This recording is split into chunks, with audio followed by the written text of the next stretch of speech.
Good afternoon. Today's the day. The wait is over and the excitement has been building. What a spectacle of football we have ahead of us today. Yes, Chelsea women are back at Stamford Bridge for the first time in 3 years, and it's a sellout. And after a difficult start to this season, the champions have been unstoppable since. It's 2-1 to Liverpool.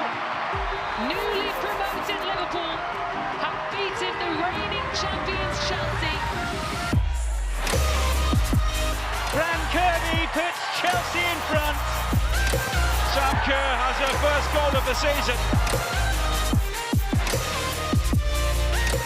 Julie! Emma Hayes will be enjoying watching this result. Job well done for Chelsea, their 7th win in a row. Oh, that's brilliant! Chelsea's recovery very much on.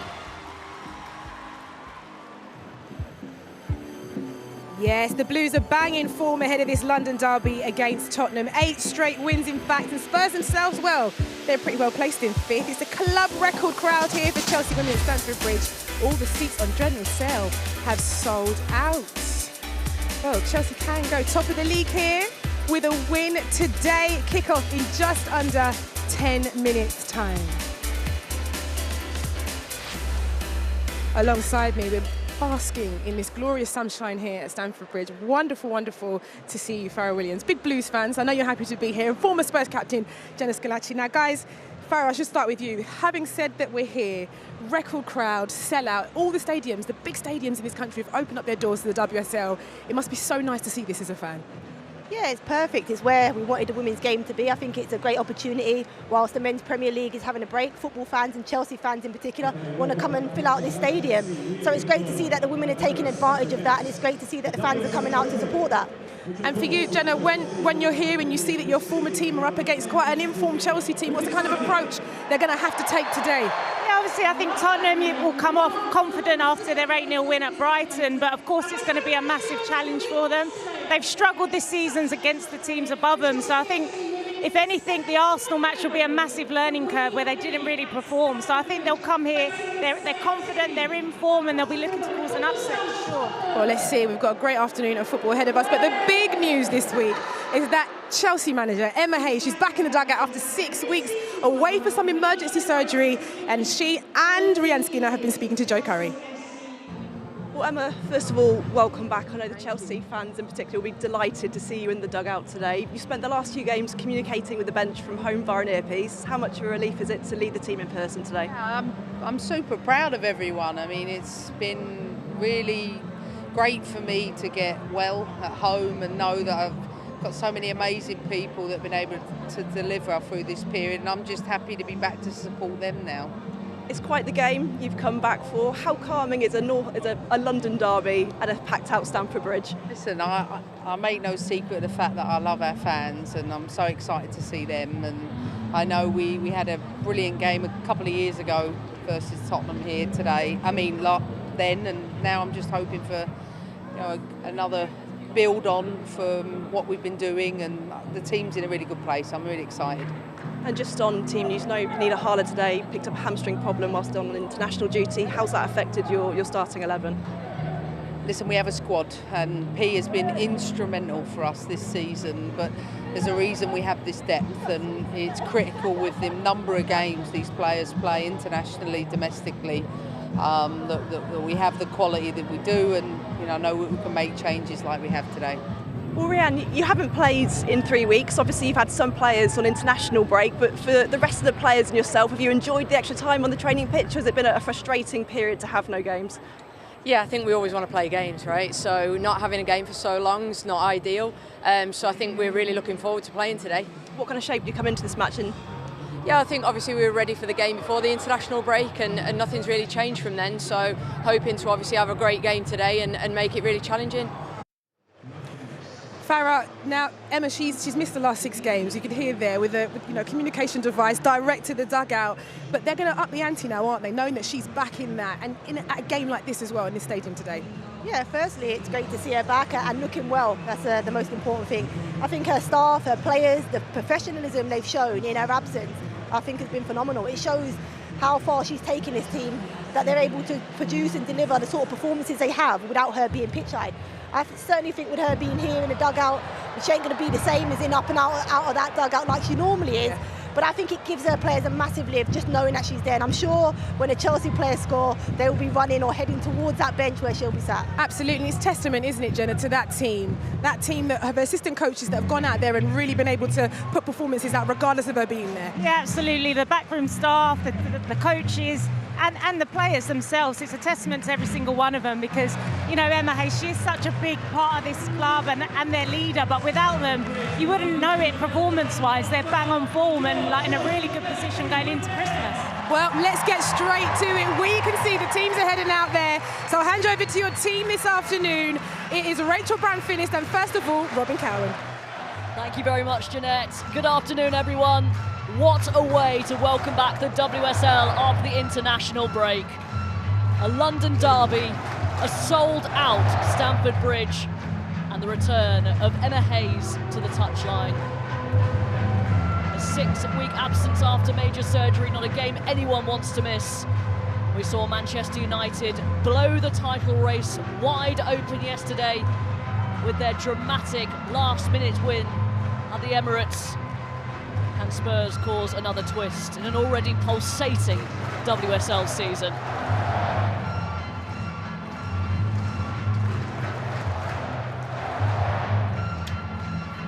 Two changes to the Chelsea team that beat Manchester United before the break. Eve Perisset replaces Niamh Charles, who drops to the bench. Pernilla Harder was injured on international duty, so Jessie Fleming comes into the starting lineup. Sam Kerr has scored in all 4 of her WSL appearances against Spurs. Fran Kirby is fit enough to be named on the bench after missing the last 4 WSL fixtures. Spurs play for the first time since October the 30th. That was their 8-0 win over Brighton. Nicola Karczewska is out with an ankle injury, so Jessica Naz, who got a brace against the Seagulls, starts in her place. Drew Spence won 11 major trophies with Chelsea before making the switch to Spurs in the summer. Spurs still have a number of injury issues and named just 5 outfield players on the bench.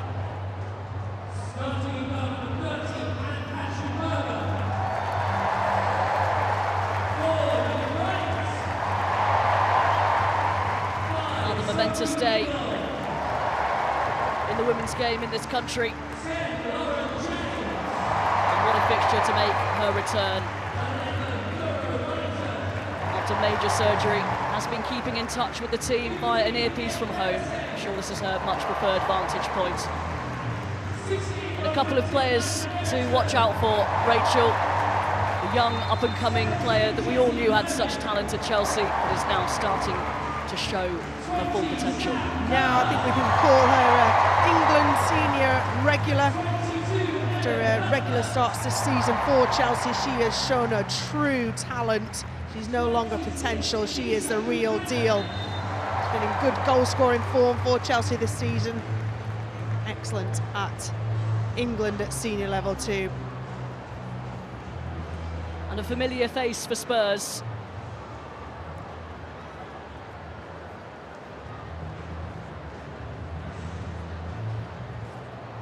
Coin toss. Referee Rebecca Welsh, along with Andy Bennett and Declan O'Shea, refereeing team today.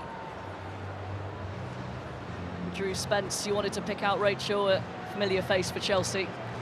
Yeah, spent her entire career until the move to Tottenham at Chelsea and was certainly part of that huge growth at Chelsea alongside Emma Hayes, but felt it was time to move on, get more playing time, and so far this season she's been top scorer for Spurs. So doing what can sometimes be a lonely job up top for Spurs, and surely will be the case today for Drew Spence, the Jamaican international, who will be heading to the World Cup next summer. We are just about set for the action here. The players take the knee before kick-off. Gorgeous day in the capital. Crisp, bright. Those inside Stamford Bridge will be hoping for another belter of a WSL game. Chelsea, heavy favourites, given their recent form and the depth of their squad. Spurs, like Manchester United yesterday, need that statement win against one of the league's juggernauts. Why not here at Stamford Bridge?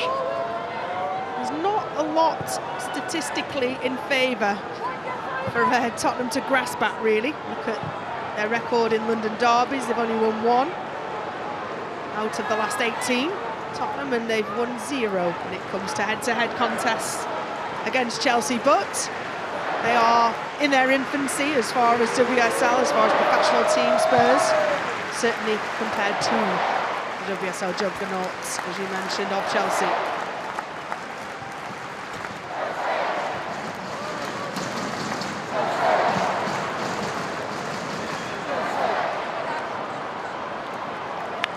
Touch from Lauren James.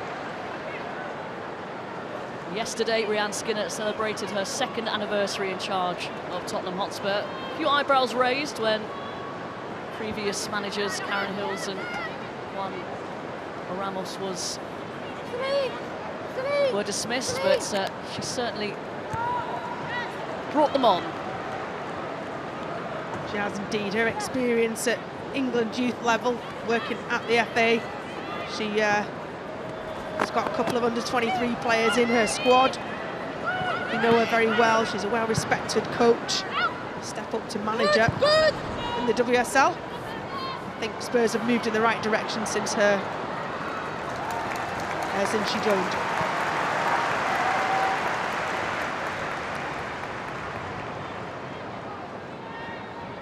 Buchanan on international duty with Canada over the break.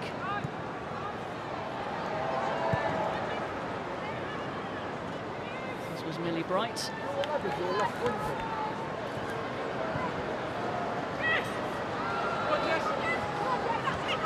Here is James. And another slightly wayward pass, retrieved by Millie Bright. A couple of unforced errors early on for Chelsea. Millie Bright, who's been everything positive about the England team. Centre-half partnership with Leah Williamson. Although Leah Williamson out injured currently, she has held that back line admirably and does the same for Chelsea usually. Here is Spence. That's pretty much all she could do, not too many players in support.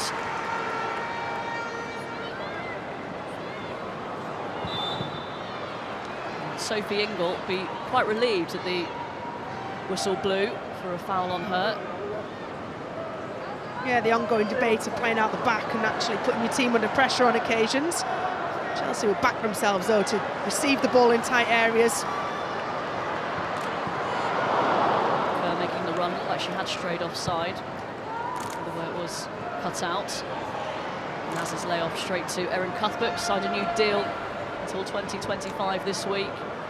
He's played in pretty much every position for Chelsea, in the midfield and the forward line.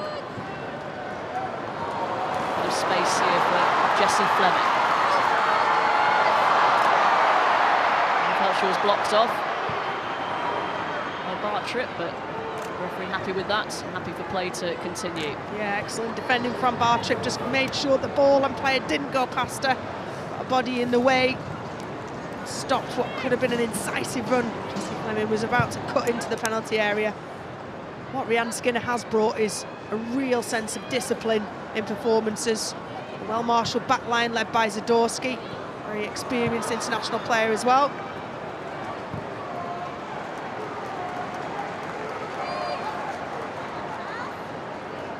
Molly Bartrip played every single minute in the WSL last season. She scored her first WSL goal against Brighton.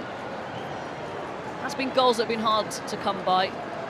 They got 8 against Brighton. I hope they haven't used them all up. Yeah, that was the final straw, wasn't it, for the owners at Brighton, and Hope Powell still yet to be permanently replaced. Yeah, demolition job, and scored 12 goals. Lovely touch from Korpela. She just about got there to clear it away ahead of Sam Kerr. It's the lack of the lack of precision on that back pass. Why not just fizz it in on the ground so Coppola can hit it first time? The way it loops in, it bounces up, she has to take a touch. I mean, I'm all goalkeepers union, but it could have been a lot more simple for Coppola, the Finnish goalkeeper. Again, Coppola and Becky Spencer sharing WSL duties, just like last season. Interesting, almost an equal split in terms of starts. Coppola preferred usually in these sorts of games. Yeah, I think she's probably the steadier of the two goalkeepers, and certainly Becky Spencer is better with her feet, and so if you're trying to break teams down from the back, playing through teams, but yeah, I wouldn't fancy that tactic against Chelsea in their front pressing three. So possibly more cautious and conservative of options. But two international goalkeepers is a great decision to have to make. Bright's trying to find Lauren James. Hale gets there first, wins the throw-in for her side.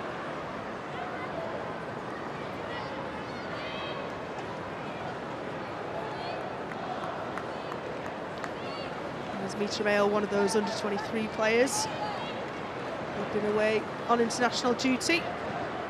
Future looks really bright, doesn't it, for England? Some youth players been brought through by Serena Wiegman in this last camp.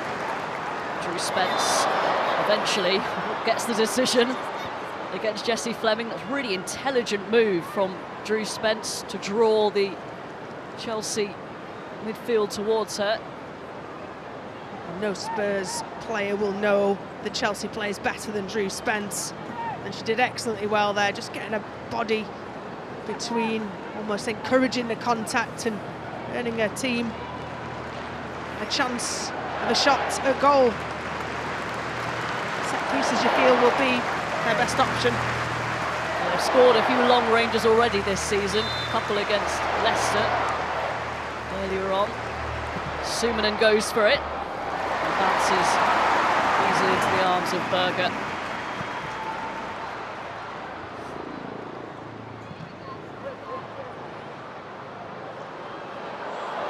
Again, Coppola under pressure, this time from Wrighton.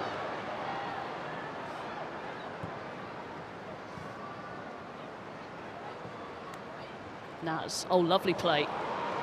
Spurs have numbers forward here. Naz has continued her run. Beautiful move. Perisset gets her head to it. Drew Spence can't sort her feet out. And Chelsea managed to work it away from their goal, but really incisive, crisp break from Tottenham Hotspur.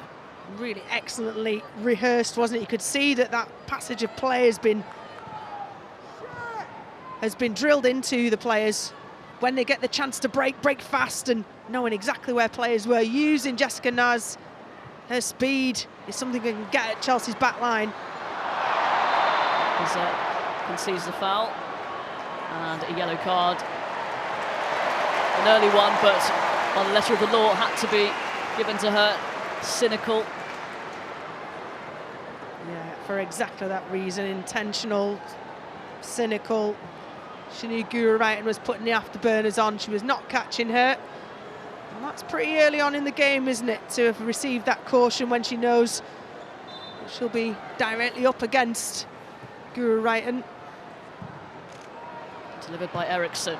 Oh, Sam Kerr, delightful touch, but doesn't quite find the intended target. And now Spurs again find themselves in a bit of space. Naz invited forward.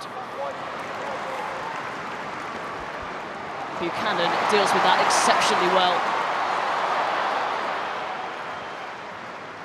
What composure she had there, not only to marshal Jessica Naz, shield her away. Strong play from Buchanan. It's what she's renowned for, being on the ball, those driving runs out of defence. Comfortable on the ball as well as solid as a defender.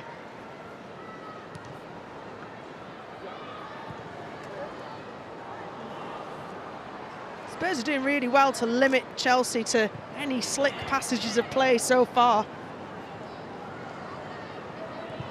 Zadorsky, Naz. Sanker in. That's well tracked by Turner. She tried to play in Wrighton. Kerr just tried to slip the ball through into space that wasn't there. Well read by experienced Amy Turner.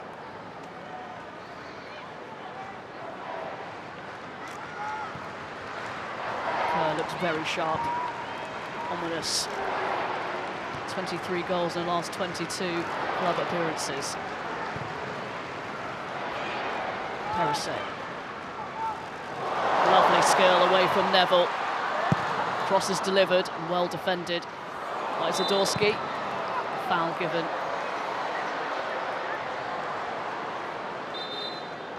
Again, Spence putting her body on the line, really. Almost encouraging that contact. Knew she was going to get clattered. Perisset on that break looked promising, then opted for the more difficult option. Yeah. Clever play from Drew Spence. Used all her experience there. Nothing too serious, but a good gain of territory and possession for her team. She will be relishing this matchup, though, won't she, against many of her former teammates? It's a big point to prove, isn't it? You know, ultimately, you know, Chelsea, I think in the first 2 seasons under Emma Hayes in the WSL, finished 3rd bottom, then 2nd bottom, and Drew Spence, through that ascendancy to become champions, you know, became less and less of a key part. Kerr rides the challenge away from Zadorsky. Sam Kerr, and it's in.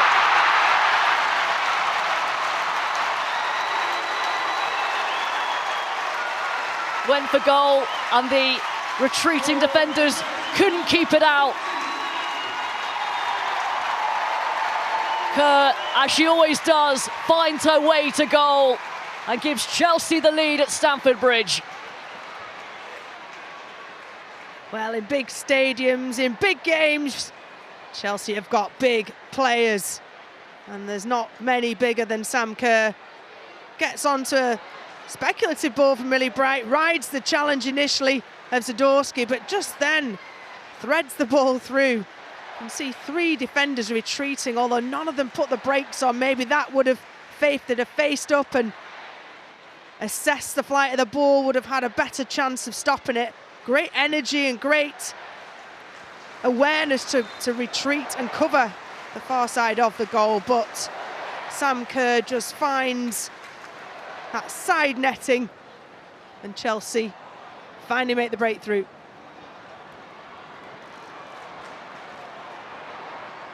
Well, one back. Here's Neville into Spence. Oh, Neville's given it away to James. And for all of Tottenham Hotspur's good work, bright start, that's what Chelsea can do to you, and especially players like Kerr. Just wondering if Zadorsky, in a tricky situation there, felt she had to go to ground. She must have been confident that she was going to win the ball. Sam Kerr is so deceptively strong, because when you see her, she's 5'5", 5'6". She's not very tall, but she's great in the air. She uses her body exceptionally well. She's not been record goal scorer in every league that she's played in for no reason. She's an exceptional player. One who'll be looking to take her goal scoring form at club to that World Cup next summer. Home World Cup as well. Big year ahead. Kerr into Cuthbert. Ingle. Is there an end to this beautiful Chelsea move? Zadorsky mishits the clearance. And a goal kick is given. And that's the real first slick movement from Chelsea. One touch football, one space opens up down that left hand side. Go right, and I'm a bit disappointed that there wasn't more of a cutting edge to that ball. The cutback was on. She opted for Cuthbert, but just not pinpoint enough.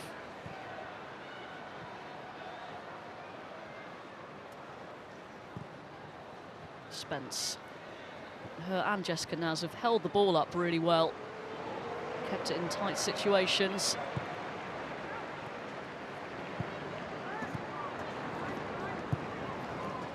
Here's Molly Bartram. Sumanen, Finnish international. Scored against Wales in the break. from the penalty spot.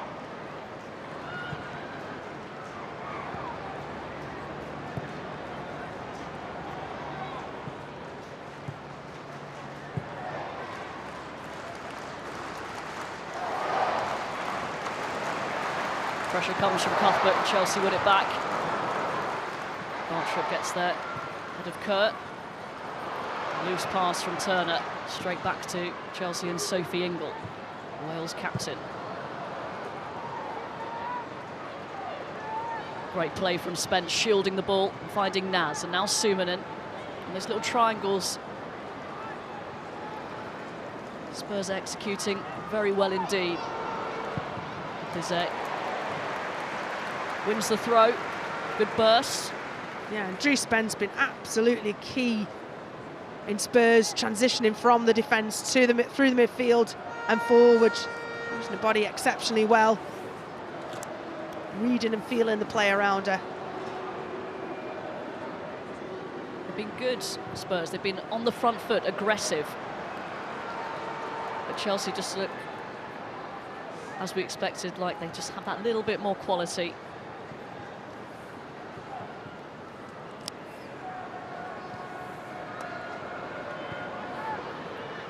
Defensive record, though, for Chelsea hasn't been what it usually is. Just 3 clean sheets in the last 11 WSL games. They have given up quite a few more chances, and they might give up one here. Neville, straight into the gloves of Berger. Good strength from Berger to win that, from Neville to win that back off Perisset. Well, she just recognised the opportunity, didn't she? Off balance, Perisset just checked her. Took the decision to go it alone. Naz releases it just in time. Really good rhythm to this Spurs performance so far. It's just the odd loose pass before when you're comparing the two teams. It is. Both teams look very organised. They're synchronised movements, but it's those little lacks of quality on occasions of passes. Neville inviting Bizet forward.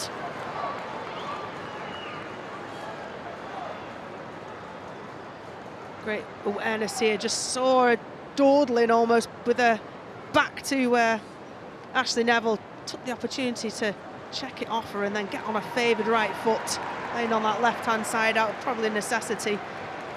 Ashley Neville. But good positioning from Berger in the Chelsea goal. I don't think she quite caught it as she'd like. 3 goals and 2 WSL assists already so far this season for Neville. Such a big player. And they've had another chance as well earlier on in the game. Drew Spence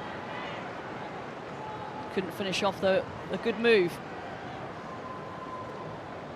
Yeah, great little breakaway, wasn't it? Jessica Naz down the right-hand side and just drops to Drew Spence, who wants to lay it off to somebody. Can't quite find a definitive pass to open Chelsea up.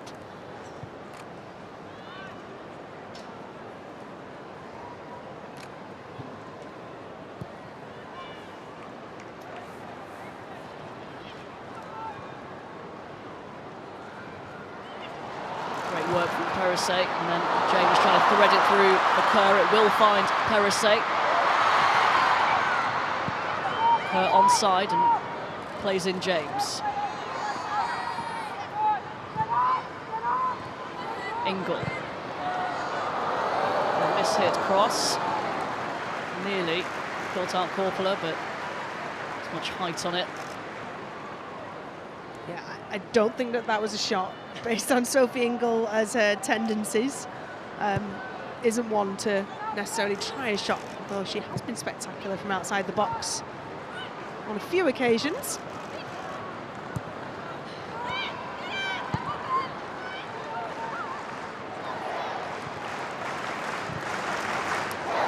Fantastic reception for Emma Hayes from the Stamford Bridge crowd. She was announced back in the dugout for the first time since emergency surgery, major surgery.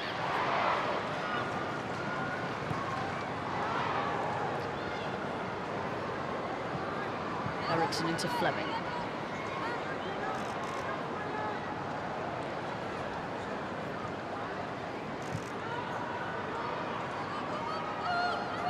since that opening day defeat to Liverpool. 8 straight wins in all competitions for Chelsea. They resume their Champions League campaign in midweek against Real Madrid. Kerr's played in here. The goalkeeper gets there just in the nick of time. Excellent decisive goalkeeping there from Corpler. You can feel that Tottenham are just backing off, that Chelsea are upping their game a little bit, just about onside. See that again, whether Sam Kerr strayed, but strong arms, brave goalkeeper from Corpler. Nothing other than what I would expect from an experienced, or the experienced Finnish goalkeeper.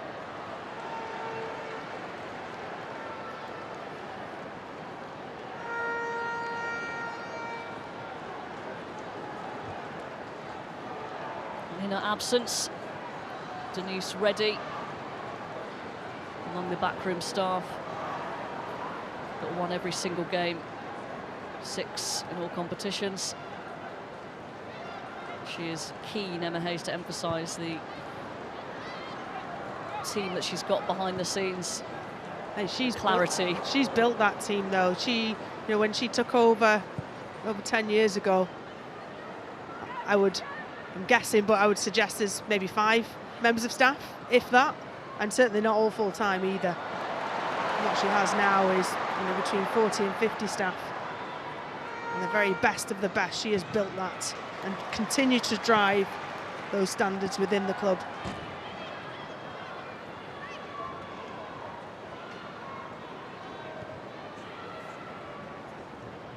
All on the same page, as we saw with the results. While Emma Hayes forced to watch from home. Cuthbert, beautiful ball over the top.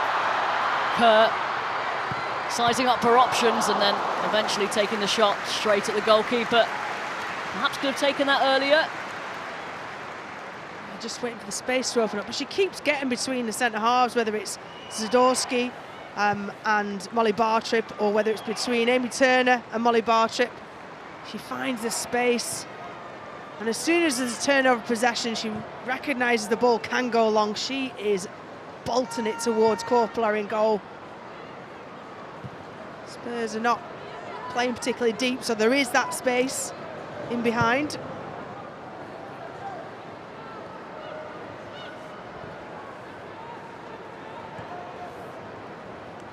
Talk about the differences between 2 teams as well. These 2 teams, the difference between world-class players is not just the technical ability, it's the decision making. And there's huge differences between those 2 levels, the world-class levels, the international levels, and then WSL levels.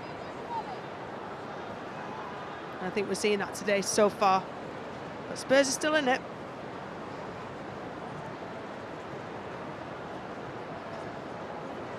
They seem to be coping fairly well without a traditional number 9.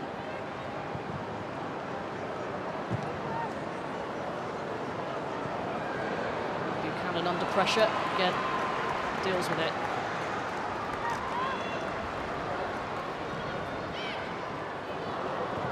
Pass just behind James, but it's given away by Zadorsky. Fleming quickly onto Wrighton.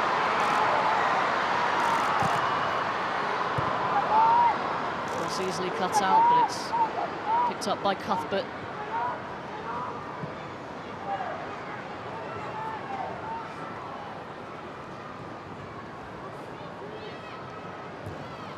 Eriksson helps it on to Wrighton. Corner kick.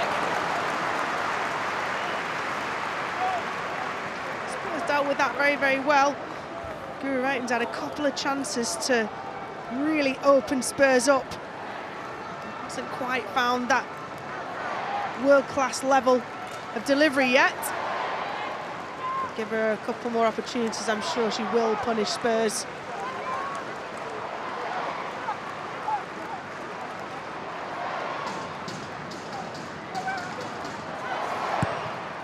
Wrighton with the outswinger. Cuthbert goes for goal! Oh! Erin Cuthbert absolute belter.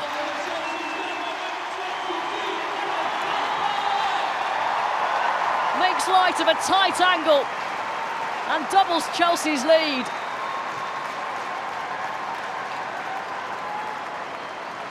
Well, what a beauty that was from Erin Cuthbert. From a goalkeeper's point of view, it's arcing away from you. It's awful. It gets further away from you the longer it's in the air. But Spurs don't deal with the second ball. Initially, wow, what a strike that is. Initial contact with Buchanan, and then it just like froze in time, didn't it? The defending from Spurs. Nobody went down and addressed the ball. Nobody put pressure on Erin Cuthbert.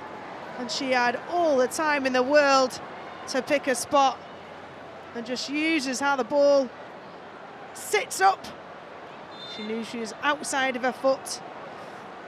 Corpler, if she's analysing that tomorrow, she'd be wondering, what could I have gone with my top hand? My right hand gone across and actually use the direction of the ball to try and push it out. But I'll put that on the striker. Great striker, Erin Cuthbert. Absolutely right, the way it was just bending from into out. And now Spurs really up against it. Can't really do too much about that. Low percentage shot. Erin Cuthbert, an incredible season. Scored against Manchester United last time out, and another today. He's played every single minute in the league in a fairly new position as a deep line midfielder. I feel like Emma Hayes just sets for a new target each season to put her in a new position and really kind of own it. What beauty of a strike. Curve it like Cuthbert.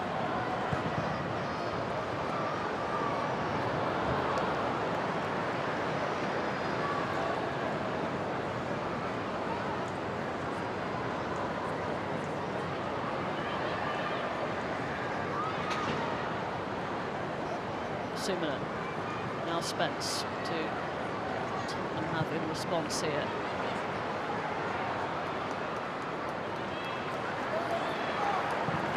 Ingle.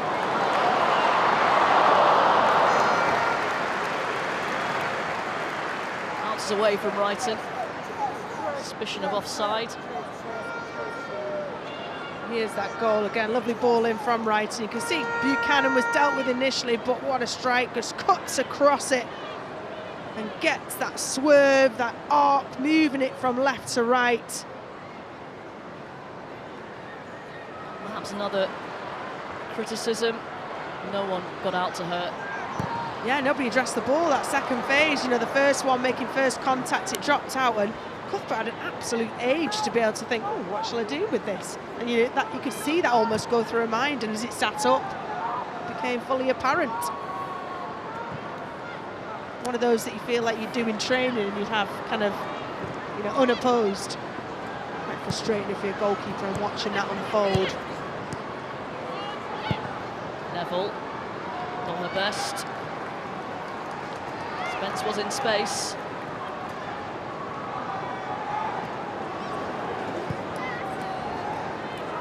Yeah, Spence wants the ball to feet. Really proven that tight touch and turning spaces, her awareness is excellent.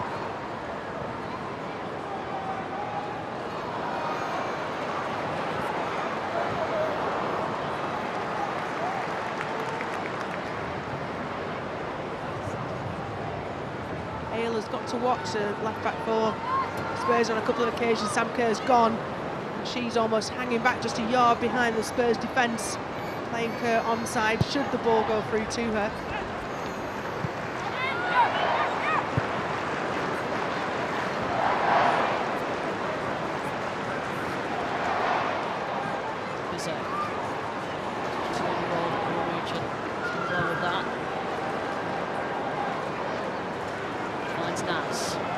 Numbers in the middle.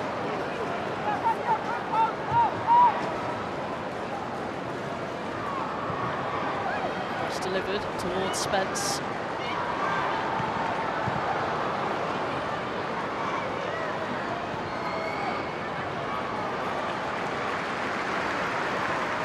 spell from Tottenham.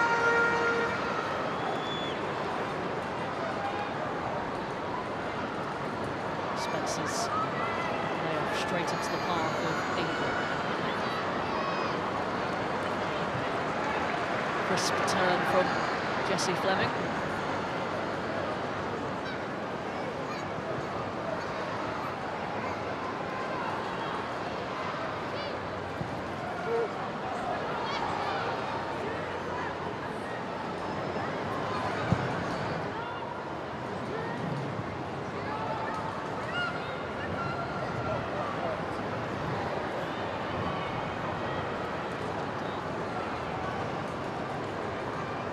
Following us, the World Cup starts. Opening game on BBC One.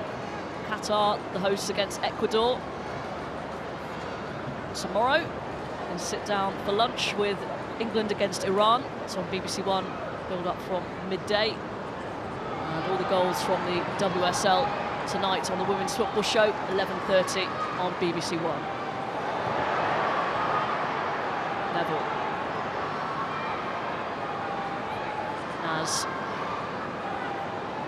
Didn't want to deliver herself, tried to play in Ale.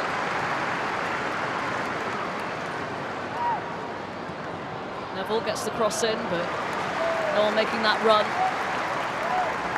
Yeah, they've been missing an out-and-out 9.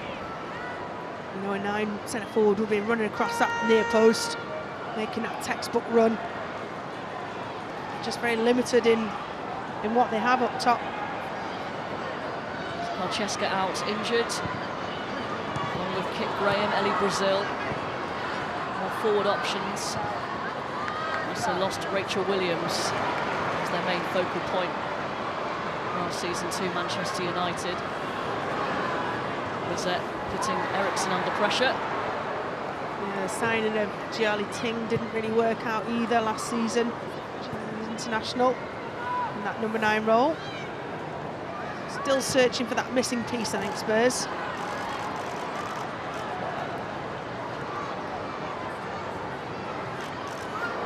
Cuthbert runs into traffic and is down here. It's a heavy knock for Erin Cuthbert. Yeah, it's just Drew Spence holding the ground, putting the brakes on. It is a free kick, so there's no intention to play the ball. Friendly good afternoon to her former teammate.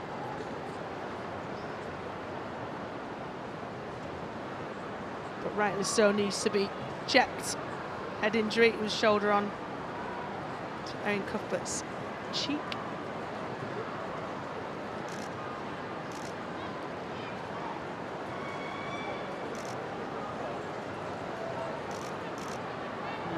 Should be being seen to. Instead, she's getting a talking to from Emma Hayes. Not the sort of attention that we'd expect in that situation.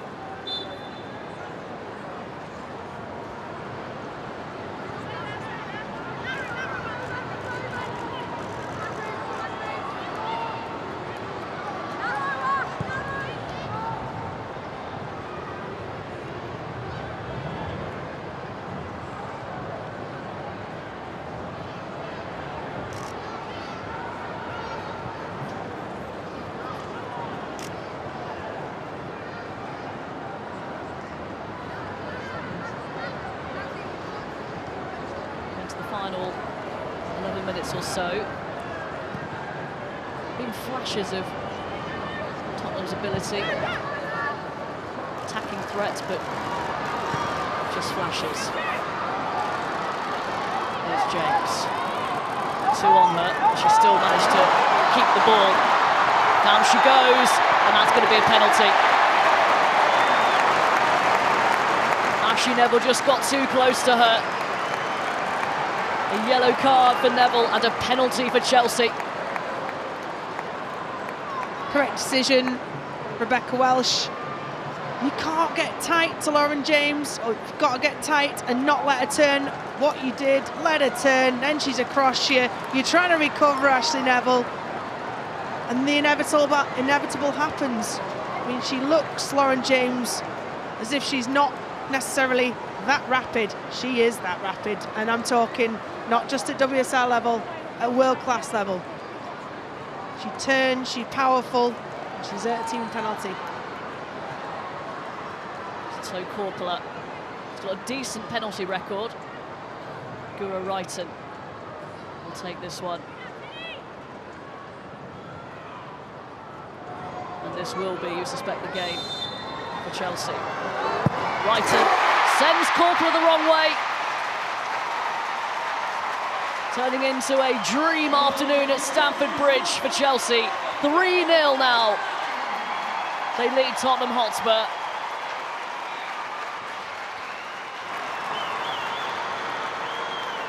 Nothing really Corpula could do. She made a decision as a goalkeeper. You've got to decide which way you go in and power off, but you just see Ashley Neville gets the wrong side of Lauren James, clips her heels, a well-dispatched side netting, low and hard.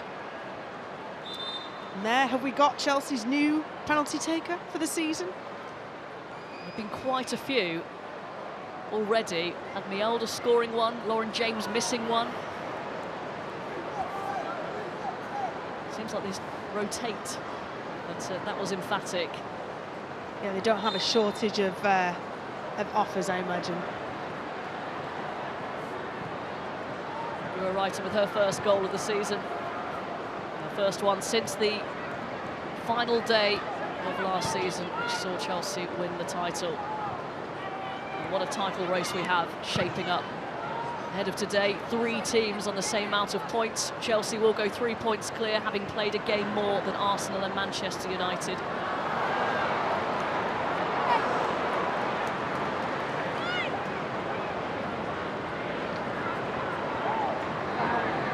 Here is now Spence. Right idea there from Drew Spence. Just not the same wavelength. You're right, the WSL is shaping up this season to be the best. Manchester City not even in those comments she passed earlier. Another Gareth Taylor after 2 early defeats this season. On a winning streak. Manchester derby on the BBC on the 11th of December, one not to be missed at the Etihad. That could be crucial.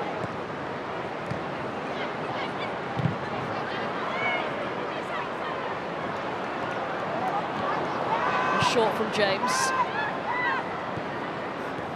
Here's Neville. Return pass to James.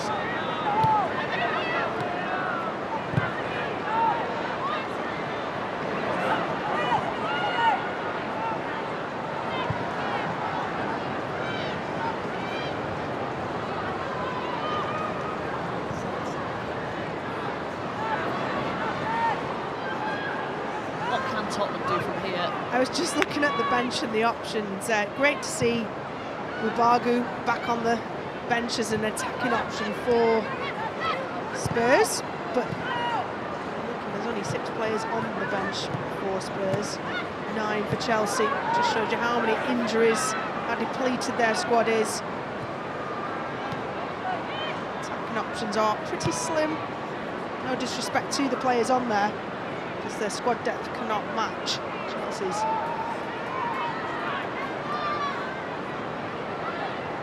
Chelsea have Pernilla Harder missing, and you wouldn't notice. Well, every single player on the pitch for Chelsea is a starting international player. Opening up here for Sumanen, allowed to turn, plays in Spence. On the stretch, couldn't guide it on target.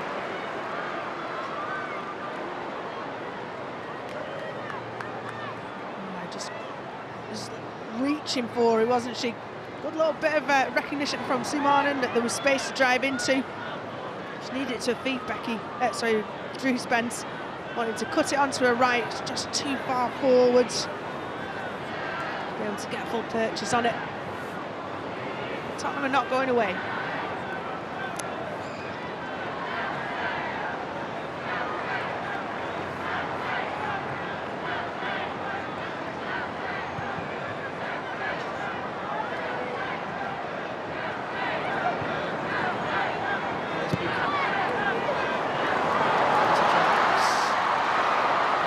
footed.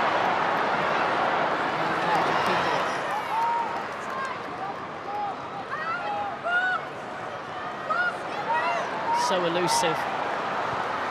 James delivers.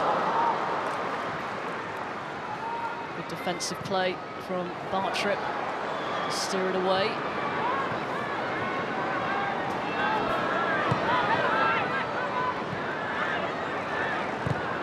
Buchanan, cut out by Ale.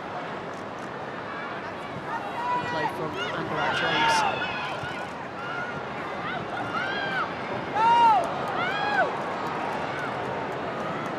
Boxed in by an opposite number, Perisset, who wins it back. Here's Cuthbert. It's been impressive, Perisset. Liked her movement off the ball, a link-up play with Lauren James.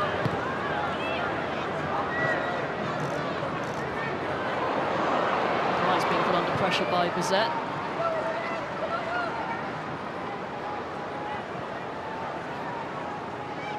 She closes down the goalkeeper. Easy for Chelsea to work it out from the back. In total control. Got one sort of lonely striker up top. Bizet at the moment. Triangles to play around her.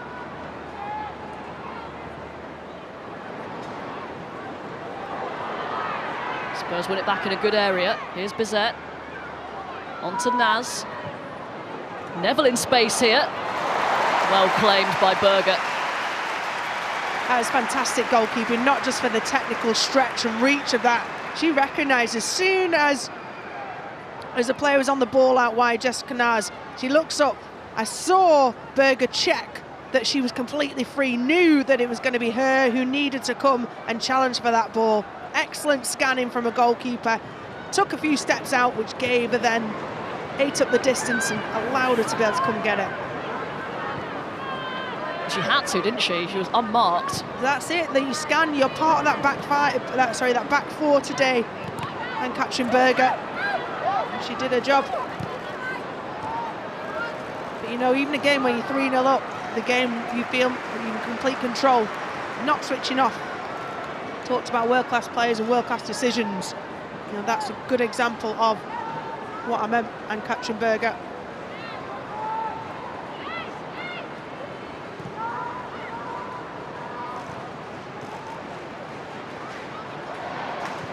It's a final 2 minutes of normal time.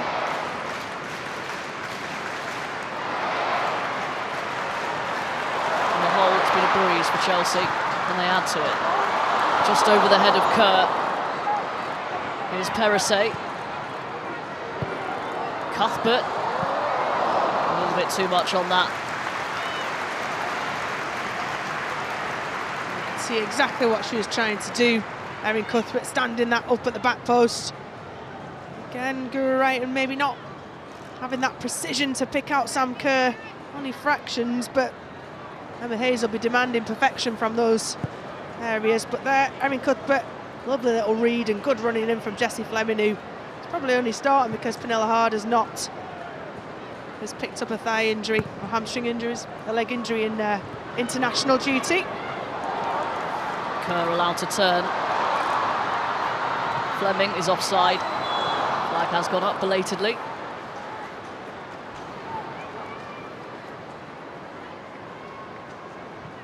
Only fractional, but she knew it.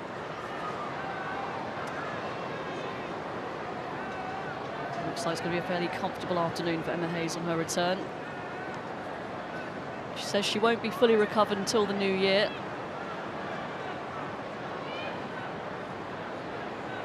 It's amazing that we don't know more about endometriosis. It's so common amongst women.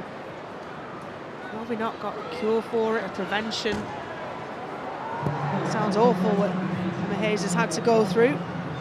It's a last resort. But I'm glad she's well enough to be here today. I'm sure she'll continue to spread awareness of the problem. She used her platform in her pre-match press conference to highlight those issues that affect so many women.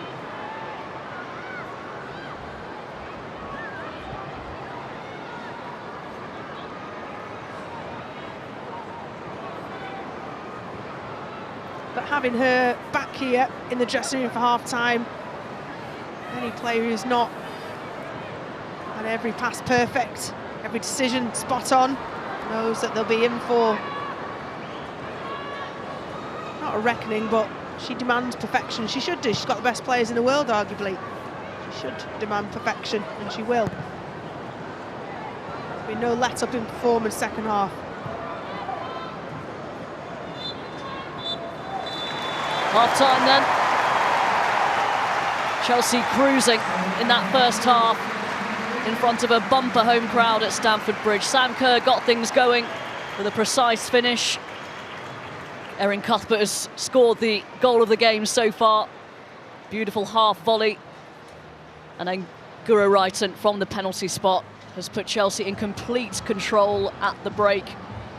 But as you said, Rachel, there won't be any sign of let up. Spurs will still have to work hard to at least try and give something for their support to cheer about in the second half. Yeah, it's 3 instances really where Spurs have switched off, just that blips in concentration that Chelsea have not done, that have allowed Chelsea to come in. And when you let, you know, a top team like Chelsea through the back door, then they take full advantage of it, and they are ruthless in that. And you know, in past years, Emma Hayes has demanded ruthlessness from her team.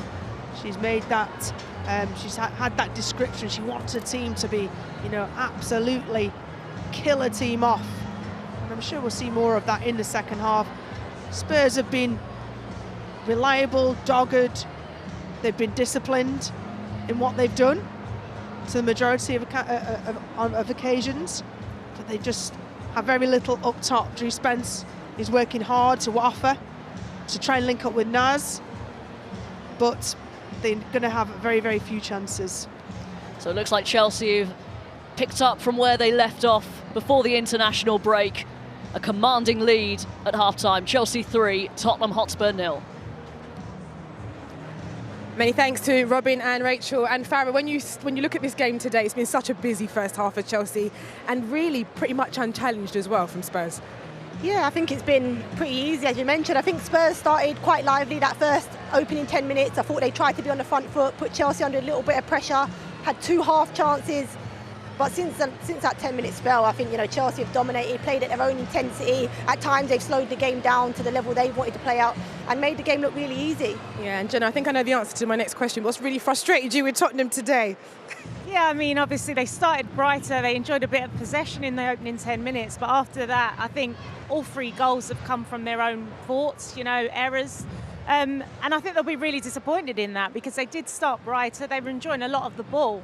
And they are getting in the final third, but they've got no killer instinct in that box. Yeah, and we look at that first goal. The space they gave Sam Kerr there, Farah, like you look at that and think to yourself, why give that woman so much space? It's been apparent the whole half. Sam Kerr's found herself between both centre-halves, and you can see here, this comes from a transition. But it's the composure she finds inside the area. What I want to talk about is here, as Molly Bartlett gives the ball away, the gap, the distance between the centre-half, Zadorsky, she has to recognise that and know that the ball isn't coming back to her. Get herself round, tighter to Sam Kerr and maybe prevent that. But this from Sam Kerr, as I mentioned, the composure, to put it over the line with 3 recovering defenders is fantastic. But this has happened throughout the first half where Sam Kerr's found herself between the centre-half, both in a build phase and also the opportunity to run between the centre-halves with long balls. And these are the kind of environments that Sam Kerr relishes, Farah. She's here, she knows, in front of this crowd, she wants to put on a show. She loves it. She plays for the crowd. That's her game. You get the very best out of Sam in big games. She's a big game player, a packed out Stamford Bridge. We knew she was going to get on the score sheet today. And then someone cementing a brand new contract here for their players, Erin Cuthbert. What an absolute cracking goal there, Jenna. And again, more space. Yeah, I mean, it was a brilliant strike from Cuthbert, but there's no way she should be left on the edge of the box in so much space. I think poor defending from Tottenham, the delivery into the box. There's 3 defenders going for the ball and no one's made any contact or taken charge of the situation, and it's landed for Erin Cuthbert. And we've seen her score goals like that, worldies like that, week in, week out. And I think maybe Capella will be upset. I think she could have done a little bit better there. Hasn't really got off the ground. It was looping over, so there wasn't much pace on the ball, but I think from a defensive point of view, I think Tottenham would be really disappointed to concede that goal. And lots of confidence that that was the right move for her, wasn't it, for Erin to stay here at this club because she's such a key part of this team. Yeah, I think she's a player that maybe goes under the radar a bit in this team, but she's slowly becoming a real key figure in that midfield area. I think she works tirelessly in that midfield area. So, yeah, well-deserved, and she just grows each season with this team. And then someone not to be left out here, Lauren James. I mean, speaking about space, maybe not enough space for Lauren here. They're really tight on her, Farah, and, of course, that penalty then gets given. I mean, a player like Lauren James, the skill that she has, the strength that she has, and you can see here, she has no right to get out of this situation here. She finds herself getting between the two defenders here. But this is naive defending from Neville, and she believes that James is the wrong side. For me, I don't understand why Neville wants to get goal side of her in this position.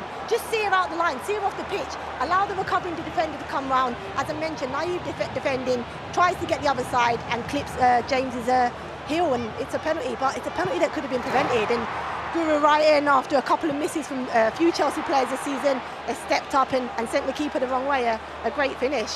It's a brilliant finish. And for Spurs now, they're in that dressing room now. Jenna, you've been there before. You know what it's like. You've been at this ground where it's not necessarily going your way. What are they going to have to do next in the next 45 minutes? They have to, first and foremost, stay together out there because, I mean, it's an uphill battle now. And, 3-0 at half-time against world-class players. And as Farah said earlier, they don't really, Chelsea look like they've even got out of third gear yet. So they have to stay together.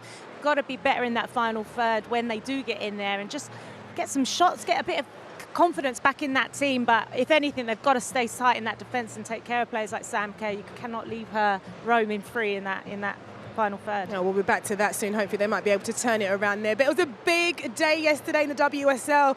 3 of the top 4 teams were in action. Here's how it played out.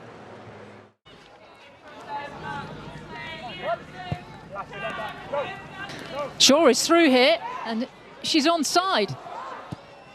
And that's just far too easy for Julia Blackstad.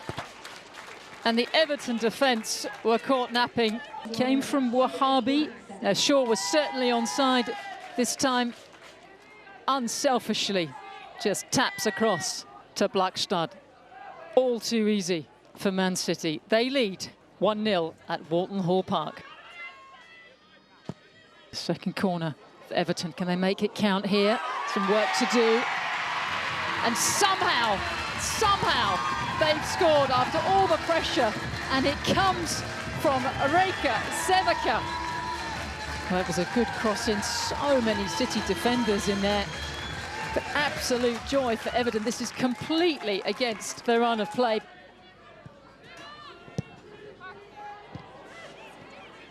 Blackstad to Coombs. Coombs now. And Shaw! She does it again. She's scored in every game this season. Coombs almost finding the net, but Shaw in the right place at the right time.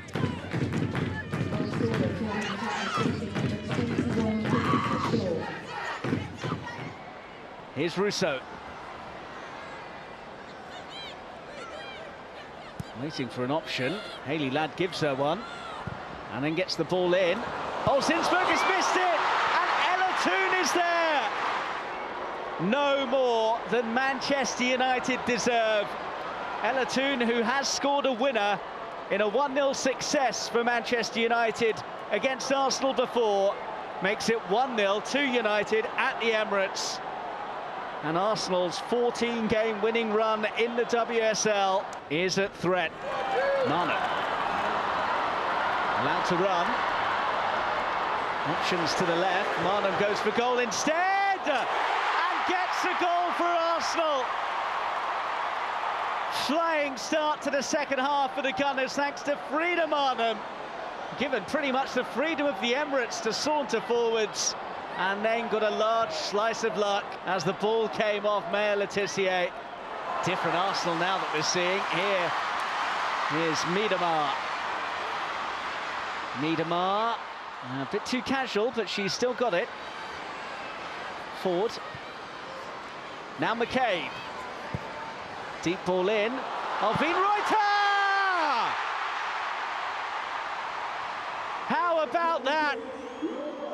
What a way to get your first ever Arsenal goal. It's a super ball in, it's a cracking finish, and it's Arsenal from 1 down, who are 2-1 up. Zellam's free kick. Turner! United level late on. Millie Turner from Zellam's free kick. It's another case of an excellent delivery and a superb finish. And what a finish we might have to the game now. United not settling for a point, that's for sure. Russo is making her way through the middle. Thomas. Oh, Lucia Garcia kept out. Manuela Zinsberger may have preserved the point for Arsenal. The two substitutes combining.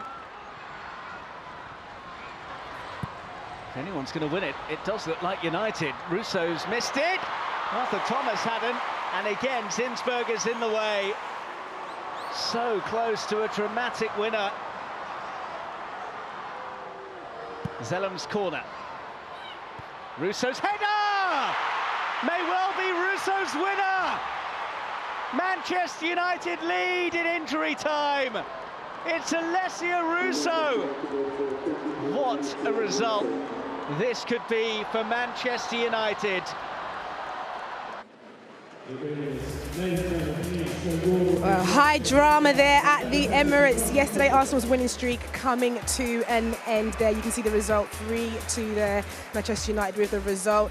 Everton, they lost at home to Manchester City yesterday. But today we look at the games. Of course, we're here at Chelsea. It's 3-0 here at half-time. And then at 2 o'clock, Aston Villa take on Reading. Brighton against Liverpool. And then at 3 o'clock, West Ham and Leicester City. Chelsea currently, as it stands, top because of yesterday's results at the Emirates. So this is what we like, Farah, a nice top, tight league, and it's looking good for those teams. And when you think about what Arsenal and how they've been this season and where they've been able to take this, it's a disappointing result for them yesterday. They'll be very disappointed. They're unbeaten at the Emirates in 4, and Manchester United went there yesterday, and I thought they deserved the result. I think they were more front-footed, they played with better intensity. I think Arsenal lost the game in the first half. I think Man United were really on top and probably should have took their chances. And it's the deliveries from Katie Zellam that were the game changers. We haven't seen Man United or Arsenal concede many goals from set pieces, but they became the decider in this game. It's a great delivery from Zellam, Millie Turner with a header, and then the final delivery in the 95th minute. Alessia Russo getting used to scoring in big games. And it was a well-deserved, and I think psychologically for these Man United players, I think it will help them break into that top 3. Yeah, I mean, I have to agree. I think that's a massive, massive result for Man United, obviously, but I think also what it will do for those players mentally, I feel like it's a turning point for them, because that is a big result to come from behind. When Arsenal scored their second goal, for me, I felt they really turned up, and they could have scored 1 or 2 goals in the dying moments, so that they really took control. They managed the game very well, and yeah, I think rightly so, they deserve the 3 points. And they're really announcing themselves now as title contenders for sure. And all the action from this weekend's games can be seen tonight with myself at 11:30 on BBC One, the Women's Football Show. But straight after us here this afternoon, the World Cup action, of course, begins in Qatar. And if you want to get closer to the tournament, you can download the World Cup Daily on BBC Sounds, all the news, debate and analysis from Qatar. We all love the World Cup, but a funny thing happens during the World Cup, where we're not really our, well, usual selves. Mothers listen less. Neighbours talk too much. Lovers are more distant. It's the World Cup, though. Starts this weekend with England v Iran, live on Monday across the BBC. Well, England in action tomorrow live on BBC One, and Wales in action also against the USA. But back to today, wonderful, glorious Stamford Bridge. Let's remind ourselves of the first half action here at Stamford Bridge. Gorgeous day in the capital, crisp, bright. Sam Kerr, and it's in. Close for goal. Oh! Cuthbert with an absolute belter. Turning into a dream afternoon at Stamford Bridge for Chelsea. Farah, you see Emma Hayes there in the dugout. She's going to be happy with that first half performance. What more do Chelsea need to do?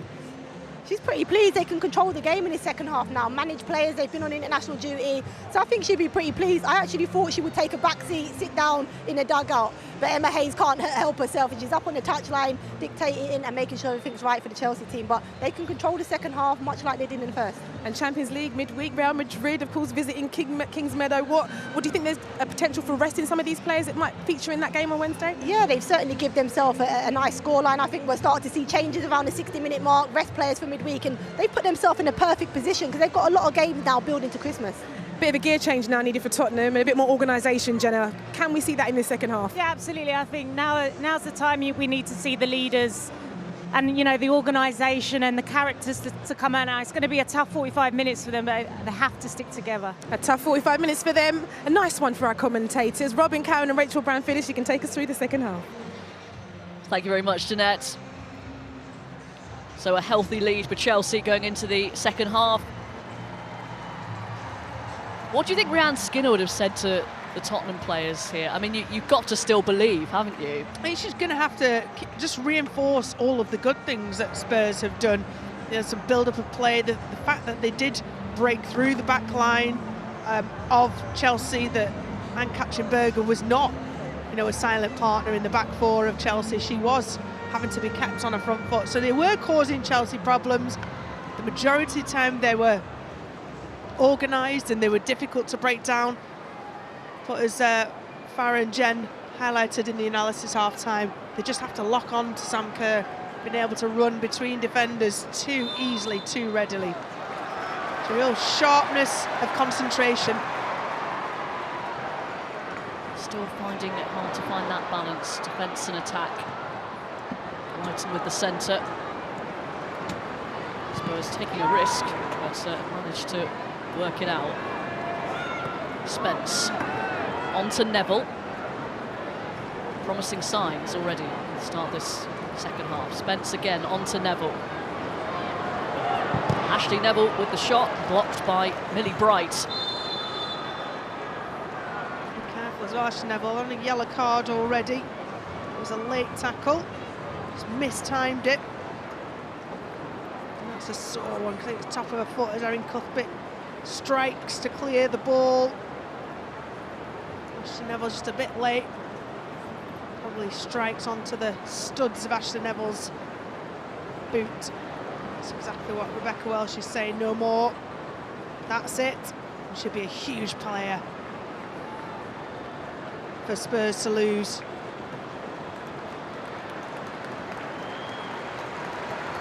Just, yeah, trying to stretch her, but you know what? I think she's slightly fortunate there. That could quite easily have been a yellow. Would have seen her off after less than a minute of the second half. It seems Erin Cuthbert's been on the main receiver of the treatment from Tottenham. Might be part of consideration for Emma Hayes and making changes, protecting her team. Here is Cuthbert. There's space here for Kerr, who's pulled out wide. Delivers the ball in. Wrighton. Not enough power on it to really trouble Korpela. Yeah, good read, really good burst and drive from Erin Cuthbert, and had options. It was Sam Kerr who went out wide on this occasion. Trying to be provider. Right, just not troubling Korpela at all.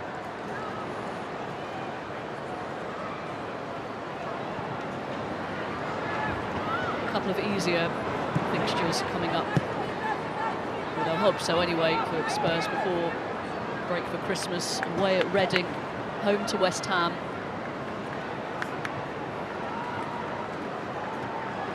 Did manage to beat Manchester City last season when they were in their slump, but otherwise these games against the top three, top four haven't yielded as many points as Spurs would like.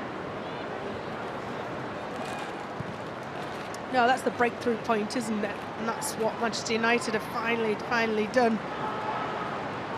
They're both relatively young teams, certainly Manchester United as far as their formation, but young as in fully professional, both teams. Manchester United made huge strides with that win yesterday against Arsenal. themselves right in the hunt for the title. Red. Eriksson allowed to travel. Brighton. Back to Magdalena Eriksson. Couldn't find the finish. That's your left centre half there, driving up the pitch. But that's what Chelsea do, isn't it? They interchange positions, they're very fluid. They don't necessarily play a formation. So, no surprise to see Eriksson up there. Good positioning from Corplet. Warning signs though for Spurs. It's Buchanan. Skipping away from Asmita Ale. Naz tracking her now. She's made good ground though, the Chelsea centre half. James stopped in her tracks. It's going to be a free kick for Chelsea.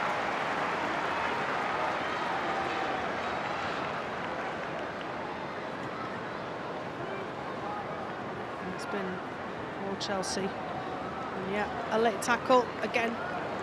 Lovely quick feet from Lauren James, just shifts the body and the ball in a different direction. Thinking was too quick for Jessica Naz. Stuck the foot out. And this is what Emma Hayes will have wanted. A fast start. A cutthroat start from the Chelsea team.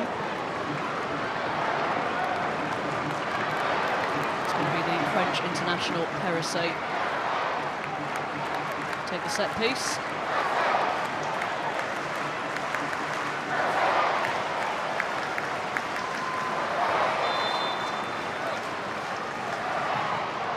Low delivery, just over the bar. Guro Wrighton.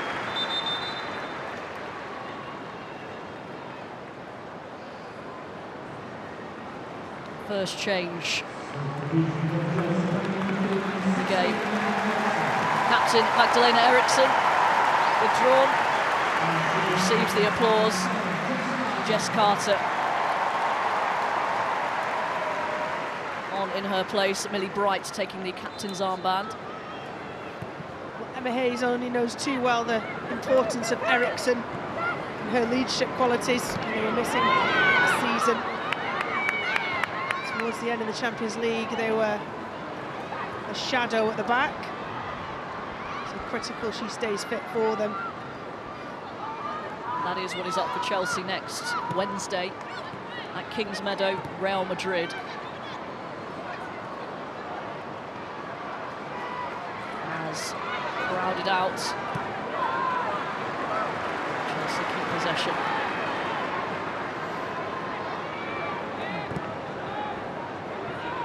This is what Emma Hayes will be keeping a firm eye on. As teams like Spurs are chasing the ball, they're out of possession a lot, they start to tire, the tackles get a little bit later, they get a little bit more out of control, and Hayes needs to use her squad well to protect her players. One touch, two touch max, don't hold on to the ball, play smart.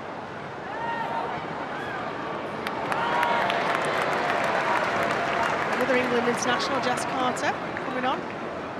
She saw her dad in the perimeter, so I'm sure there's plenty of family for both teams taking up the option to come here and enjoy this wonderful stadium. Another very versatile player, taking up the left-back berth. He's played at centre-half, right-back, even at centre midfield when she was at Birmingham. However, Kadisha Buchanan, the last couple of games, she's looked much more assured, playing the game that got her that move to Chelsea. Cross comes in. A couple of claims of a handball. Corner has been given. Yeah, on Buchanan, it was just a matter of adapting to the WSL, wasn't it? The speed of it, the tenacity of it, it's very different to what she had experienced previously. Good defending from Ale.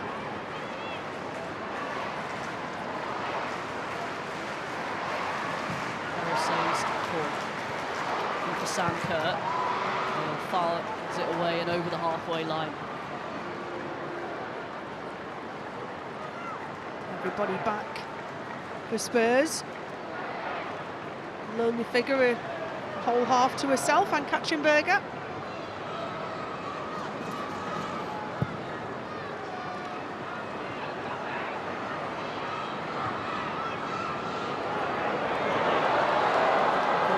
That well, although she's taken her time here and given it away. Wrighton is having her shirt pulled. Referee lets play go on. Tottenham's so lucky that wasn't another penalty. And it's just a rubbish back pass again, you know, one that they didn't take care of. So as a goalkeeper, it's so frustrating when it's just a lackadaisical swipe of the leg. Think about what trouble it might cause. That's what put Corporal under pressure. Turnover of play, and ultimately a free kick for Chelsea in a very, very dangerous area. See Amy Turner there pulling Wrighton's shirt. Could quite very easily and possibly should have been a penalty. Wrighton's pulling on Amy Turner's shirt as well. It's an incredulous laugh from Guro Wrighton. I mean, she nearly had the shirt off her back. Not sure if the referee didn't have a good view, but it was pretty clear in those replays.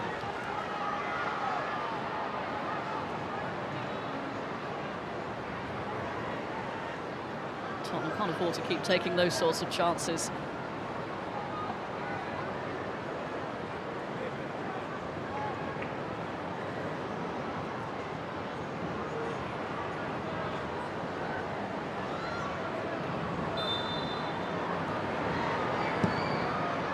Teasing ball in. Corner kick, the decision. Pretty well defended there by Spurs. Guro Wrighton just didn't get enough height on it really to put it into that danger area. Taken quickly, James swings it in towards the back post. Millie Bright hits it sweetly. Inches away from making it 4. She'd have enjoyed that one, Millie Bright, if that had gone in. What a strike it was. Technique excellent. Really kind of gets that left shoulder over to keep the ball down, get a hit up and over the ball. Just can't get it down fractionally enough. But there's just threats from every single player on this pitch for Chelsea. Chelsea turning the screw again. Lauren James away by Zadorsky as far as Erin Cuthbert.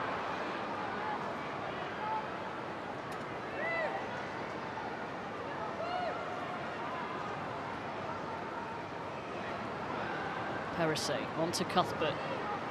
Lauren James in support. Cuthbert forced to go back to Buchanan.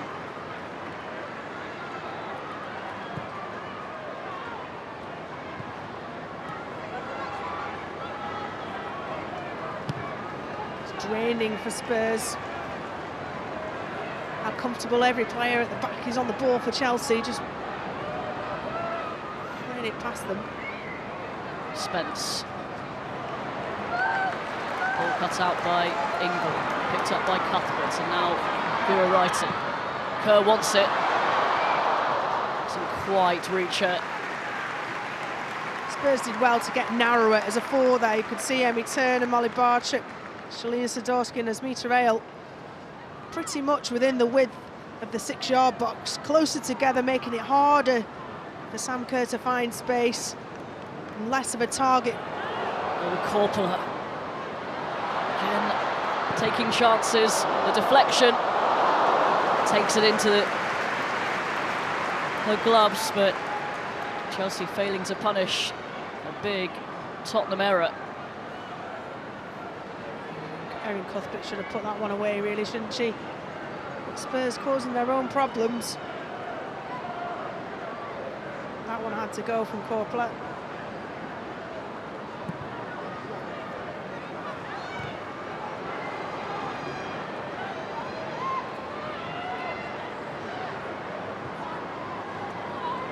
Here's Bizet. To Naz. Done well, Naz. Cut out by Carter. Defensive positioning on point. She did exceptionally well there, Jessica Naz. Jinking and turning and getting the better of Millie Bright.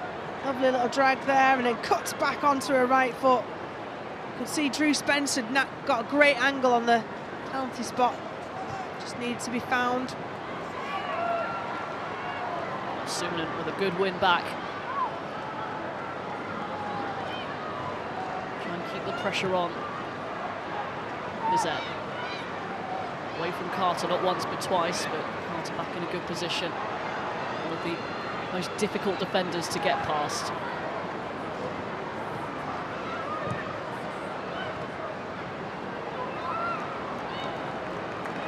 Again, nearly, but not quite. There's a lot of effort, a lot of good organised play, but just that finishing touch of Spurs really is only surpassed by the excellent organisation of Chelsea at the back.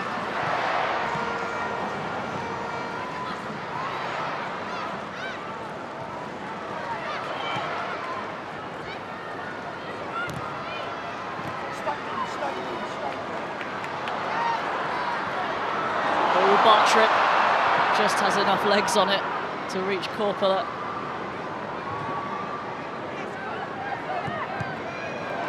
Tottenham living dangerously. I suspect at some point the Chelsea gift is coming. Cuthbert too strong for Spence. There it is.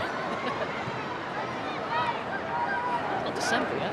Don't tell me you've got your tree up. Goodness me, no. Still got pumpkins on the front step. I am not that organised.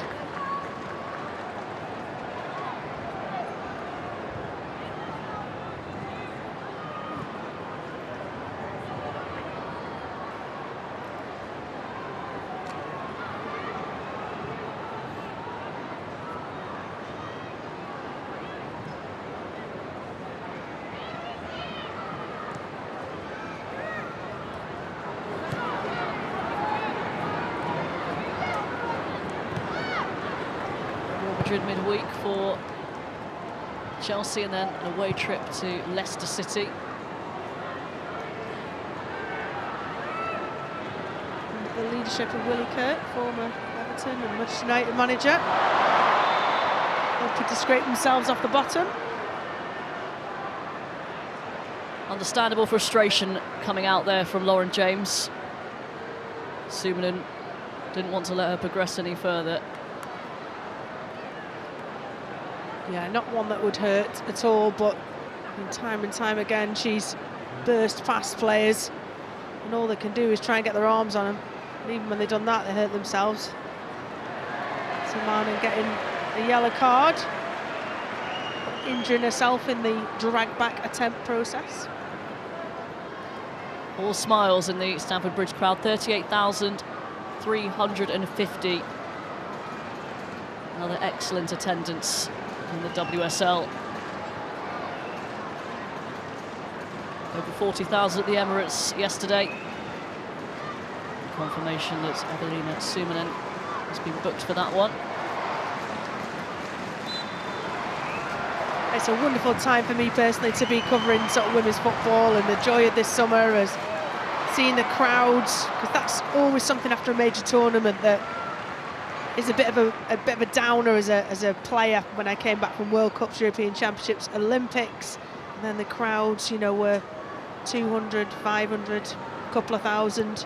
But to be here in this era of women's football, to be selling out stadiums, major stadiums, being given regular access to it, it's wonderful. And they're being treated to a scintillating Chelsea performance here.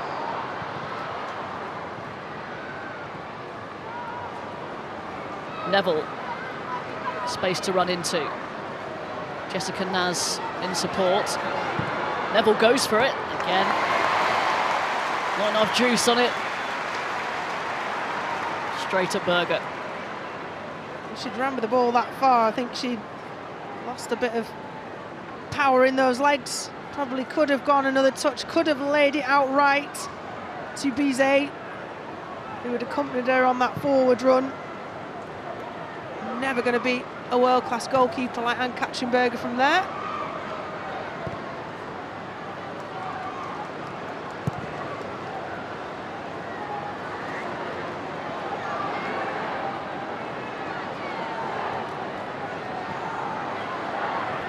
Chelsea aiming for a 4th consecutive WSL title. But as we've seen, if you look at the table, it's not going to come easy. Manchester United continue to grow in stature. And Arsenal, well, they will be stung by that yesterday. First defeat of the season.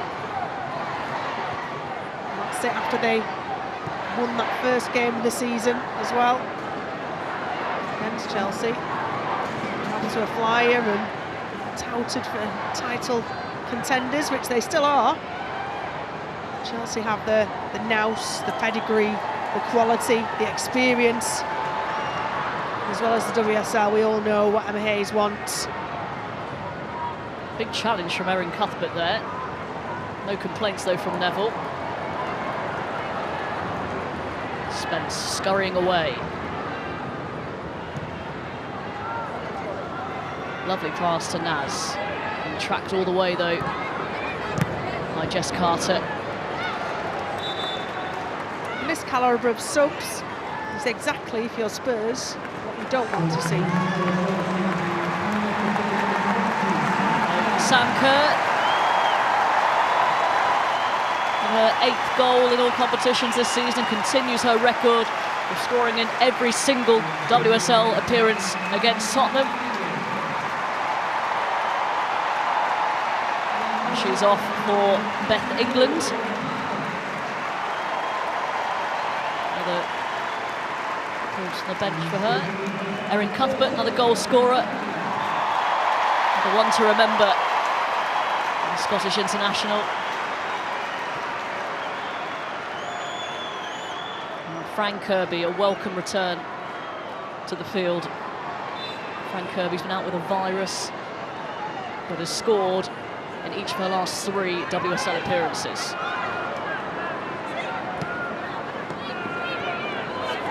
Lovely feet from Bizet.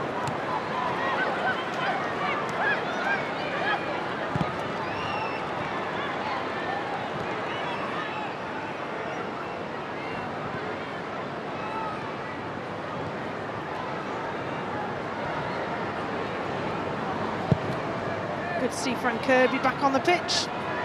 Ahead of this summer, she was a doubt for the England squad. Managed to get fit back in time for that. She's a key part of the England squad. Went on to lift the trophy. So the Spurs to see 2 of that Lionesses squad come on as substitutes. Must be a little unnerving. Just another indication of the relative depths. Tottenham to their best season in the top flight last year in terms of wins, points, goals conceded. It's always going to be difficult to keep improving when the teams around you and above you do the same. Bizet. Good strength. That's a good ball. Neville couldn't quite take it in her possession, but manages to find Ale, Sumanen.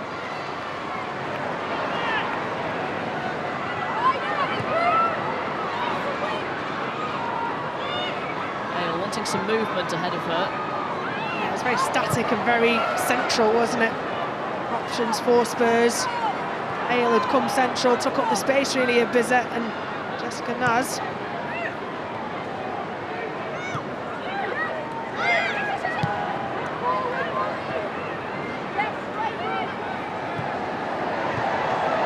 Neville. Good touch, and the referee is played an advantage because Neville was clattered. Another long-range effort and off target. I think they'd have preferred a free kick, Robin, to be honest. They've had a few speculative chances, but Jessica Naz was up against 4 defenders there at Chelsea. It's possibly what Ashley Neville is explaining to the referee. I think it was a free kick to Ashley Neville. Would have put them in an advantageous area and to be able to put it into the box. 4 of the 6 WSL goals that Chelsea conceded have come from set pieces. A couple of penalties in there as well, but an advantage they didn't want. Foul against Jess Carter from Bizet. Yeah, and I think Rebecca Welsh is just getting a a handle on the shirt pulling, because it's happened quite a number of times already. We've seen yellow cards for it from Spurs players. That is Bizet's final action. She's replaced by Rosella Ayan, who struggled with injuries so far this season. Third WSL appearance.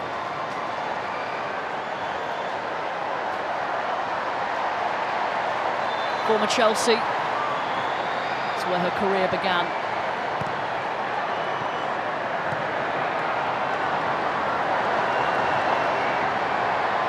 James, lovely touch. He's asked a bit too much of Wrighton there. Didn't get that quite right.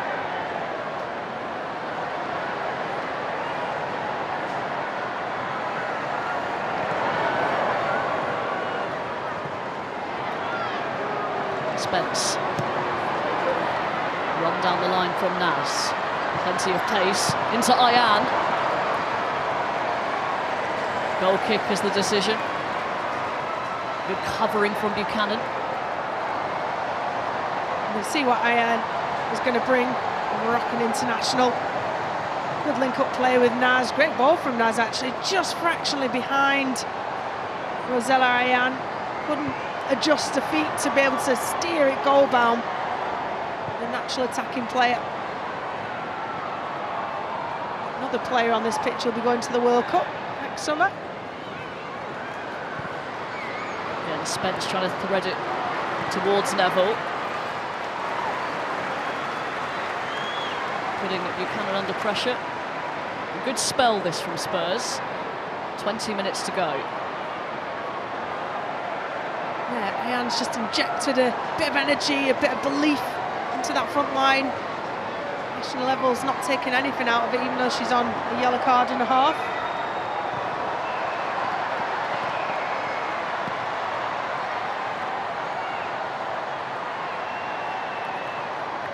That looks very official.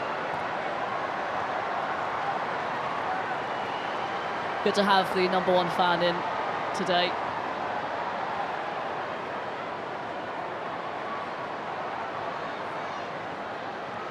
Love a Fran fan.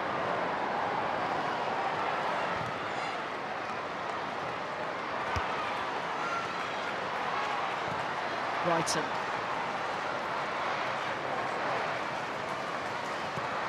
James picks it up and finds Ayan.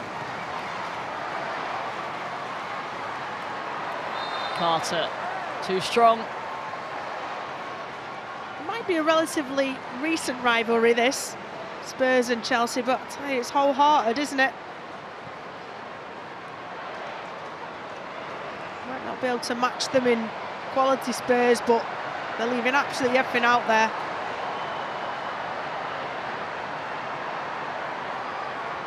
We've seen this quite often in this game. Buchanan coming forward, starting the attack from the centre-half position.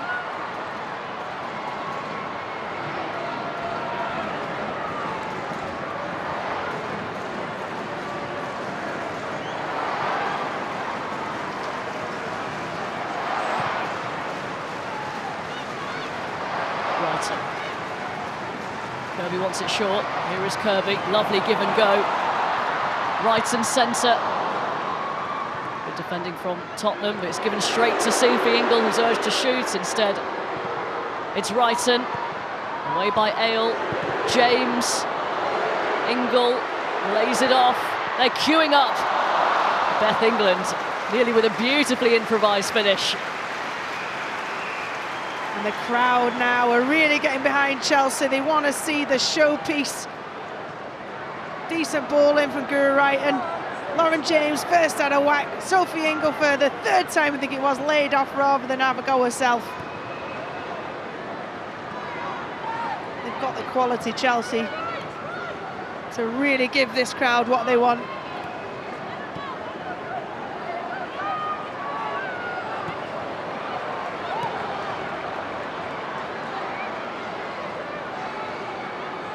Chelsea hoping for more. Kirby with the foul. And don't forget, straight after us, the opening game of the World Cup, the host Qatar against Ecuador. BBC One at 3 o'clock.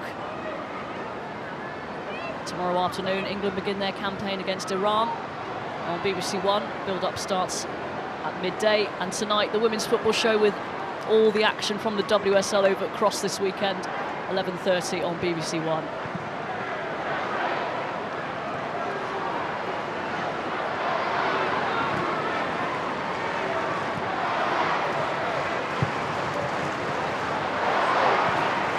Chelsea have looked in control from the first second to this current second.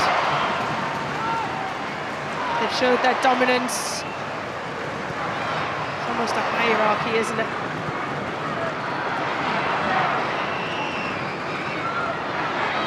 I think there have been times this season where Chelsea haven't played very well and still managed to win.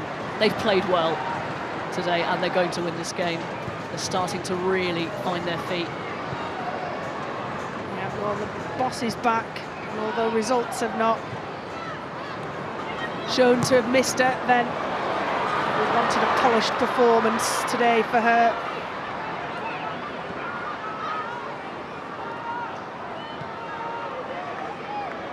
Celebrating a decade in charge of Chelsea. Emma Hayes this season. Be expecting to add more silverware to an already fairly full cabinet. Here's Lauren James. Space opening up for her.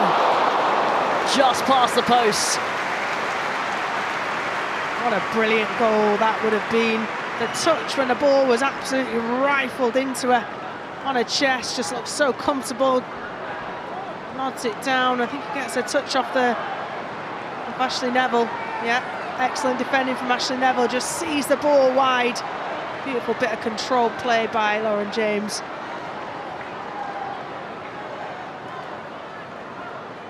Quarter of an hour remaining.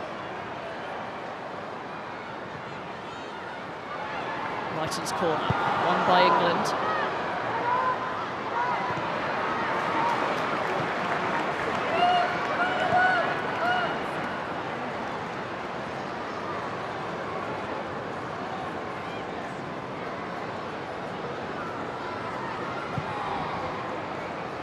Substitutes Anik now, Svitkova getting cold.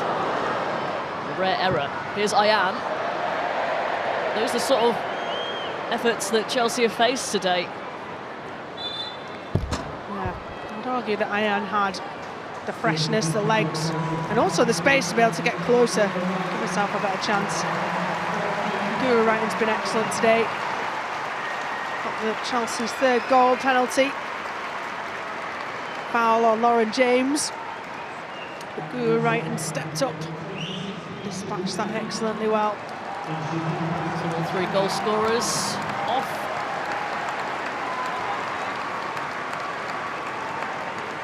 Katerina Svitkova and Anik Nouwen coming on. Buchanan just getting a standing ovation as well from the fans behind the goal as she makes her way around. She's been excellent. I think probably the best performance I've seen of her in a Chelsea shirt so far. Got better and better, more assured. The more she's got assured with this league and the tempo of it. It's been so interesting how Emma Hayes has managed her, because usually new signings take a long time to bed in, sometimes a whole season. But even though she's not looked at her best for much of this campaign, she's kept the faith. Clearly it's worked out, and that's how Emma Hayes felt that she best managed her. Kept starting her, you're right, because she had an error in her, didn't she, on a few occasions early on. But she starts for her national team. She started at every team. You can see she's a leader with her organisation at the back. And they brought in Anik Nouwen last season. Thought she was going to be the fit and the starting centre half. Wasn't quite ready for it. Younger and physically not quite ready for it. Kadisha Buchanan's been around forever. Knew that she'd be able to do it. exactly that, managed her. And you want a good manager, and Hayes is one of the best. Jessica Naz onto Ayan, who's been busy, energetic since her introduction. Naz delivers the ball over Ashley Neville. Starting to look a little bit dejected now. Spurs have put a lot of effort in, and I'm sure if we look at the shots that they've had, the majority have been from outside of the box. Really been able to find those cutting edge chances. Really put Katzenberger in danger.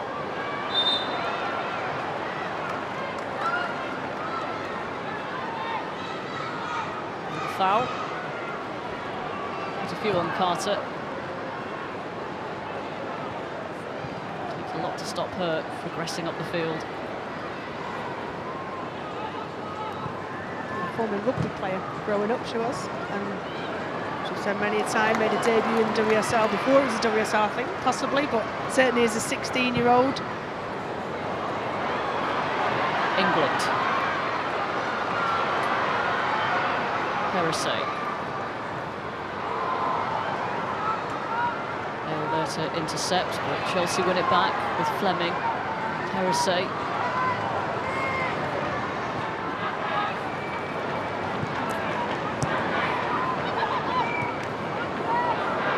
Nearly nicks that toe of Millie Bright.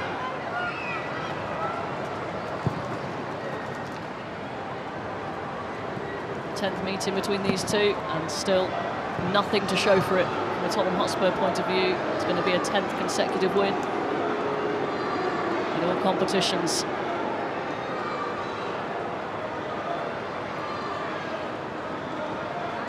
Sixth win in the WSL.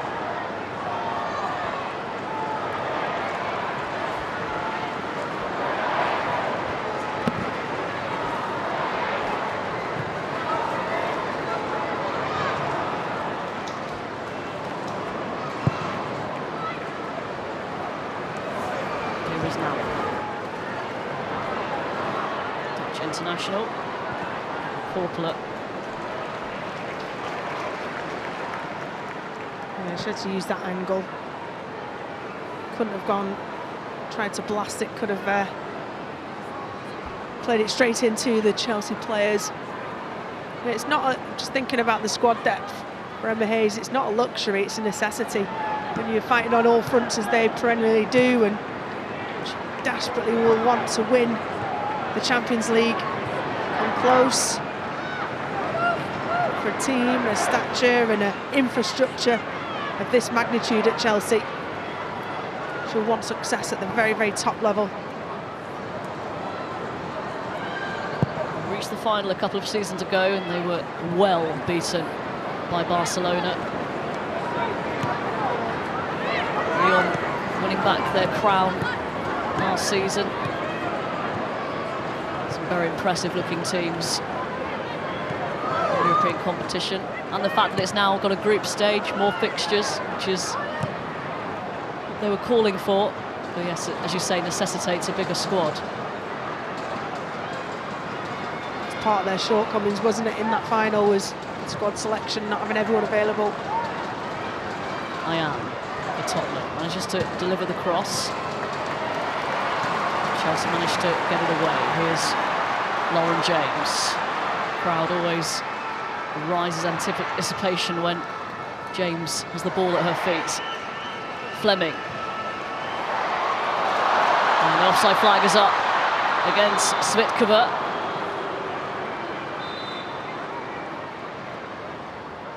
Yeah, just went fractionally early, didn't she? But 2v2 at the back, and both Bethany England and Svitkova got between the defenders.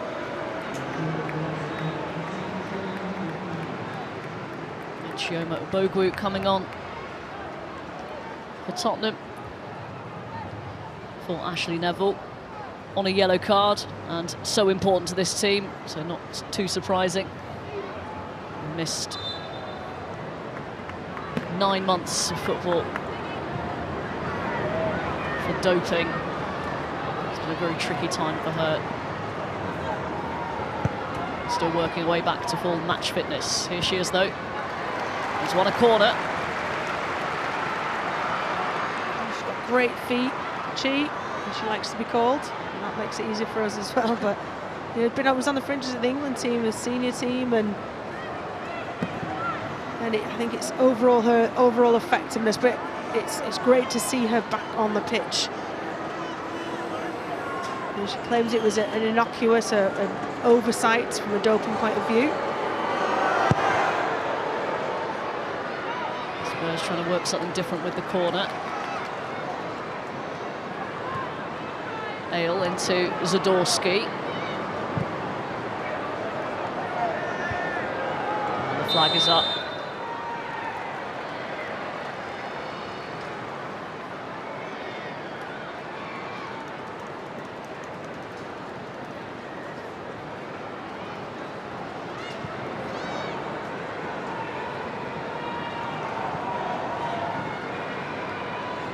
All the goals scored in the first half, and that's an error. Ayan, Bogu, numbers in the middle here, Spence, best opportunity, and she's put it well over the bar. Wow, what a chance for Spurs, and they carved it open brilliantly. I feel like that could be the first opportunity from inside the box that Spurs have had, certainly inside the 6-yard box. And Bogu gets all the time in the world to pick out a player. No one closing it down. Emma Hayes will have been incensed if that had have gone in, how open they were. Drew Spence just gets underneath it, sails it over the bar.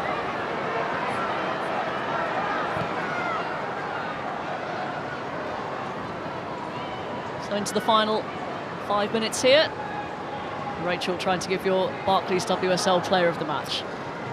Well, a couple of players have been excellent. Erin Cuthbert and Guru Wrighton in the first half, but I'm going to go with Lauren James. I think she was that spark of magic.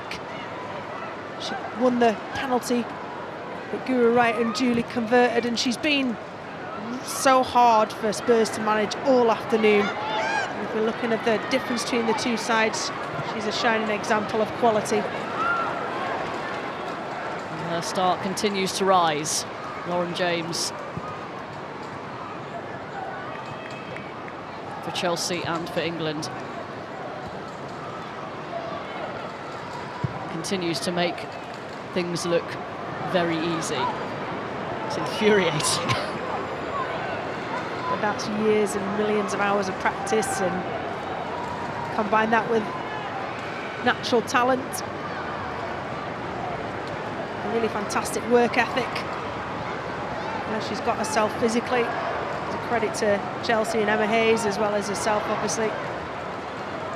To see her playing week in, week out is excellent for both Chelsea fans as well as England fans. Oh yeah, to Suminen.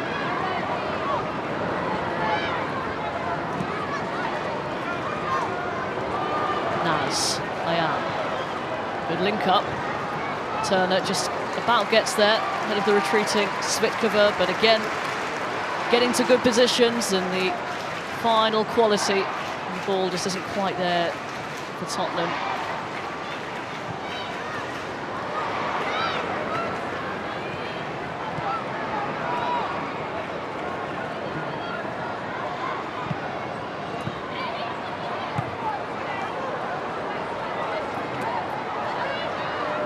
Opening up now, there's pretty big gaps. And Chelsea playing very, very deep out of the back, and that just allows the spaces to be even more open. And with their precision passing, they're able to get the ball up the pitch.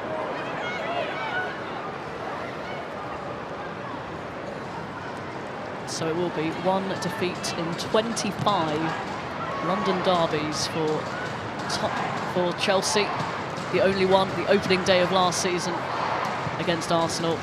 And in the end, it was Chelsea who came out with the title. Here is Lauren James, fancies another run at Ale. Corner kick. in the 89th minute. She's got that burst, doesn't she? Strength to get past players. Really good recovering tackle by Ale. You know, albeit player of the match, it's not been her best match, and a lot of that goes down to Asmita Ale and what she has done to try and nullify what Lauren James does so well. So more promising young talent in Asmita Ale. Got to say, as far as performances against Lauren James have gone, that's one of the better ones. Deep crossing, and it's all the way out for a goal kick for Spurs.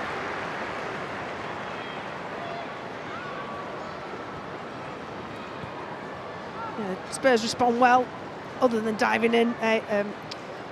Ayan there does well 2v2, that's what you want. You don't want to be outnumbered, so reacts exceptionally well. But Emma Hayes overall will be pretty happy with how they've seen out this second half, the changes that she's been able to make.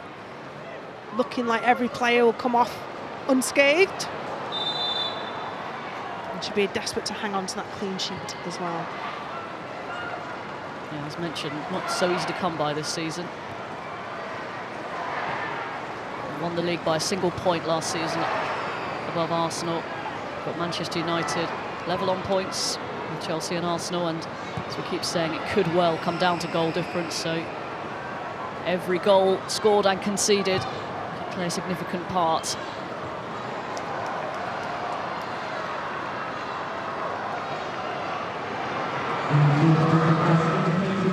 Three minutes of time added on.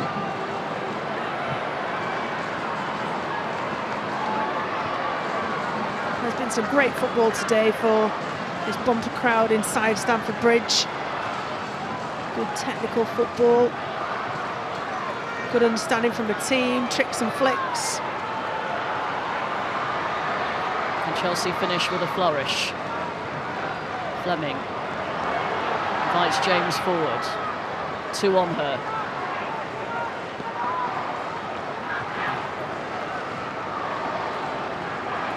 Here's Nowen.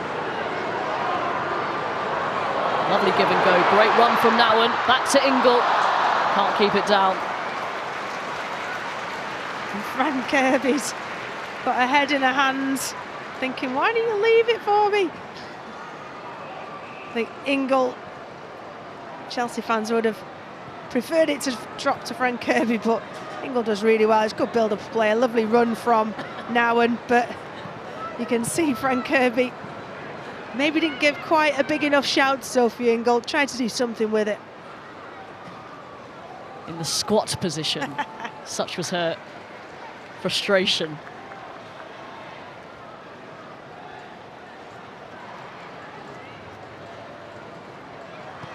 As they finally managed to make it to Stamford Bridge. It was scheduled for the game against Arsenal, but it's postponed. So here we are in our coats, ready for a Winter World Cup in Qatar, which commences right after this one on BBC One. Oh, you enjoy yourself out there in the 30-degree weather, as we're all togged up in our said winter coats. I do not cope well in the warm weather, so if I don't return, send help.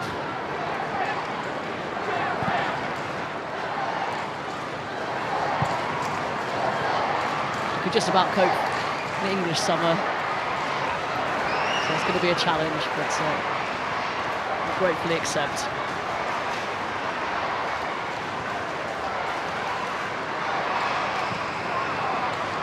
I'm sure in your tent with your fan, you'll be fine.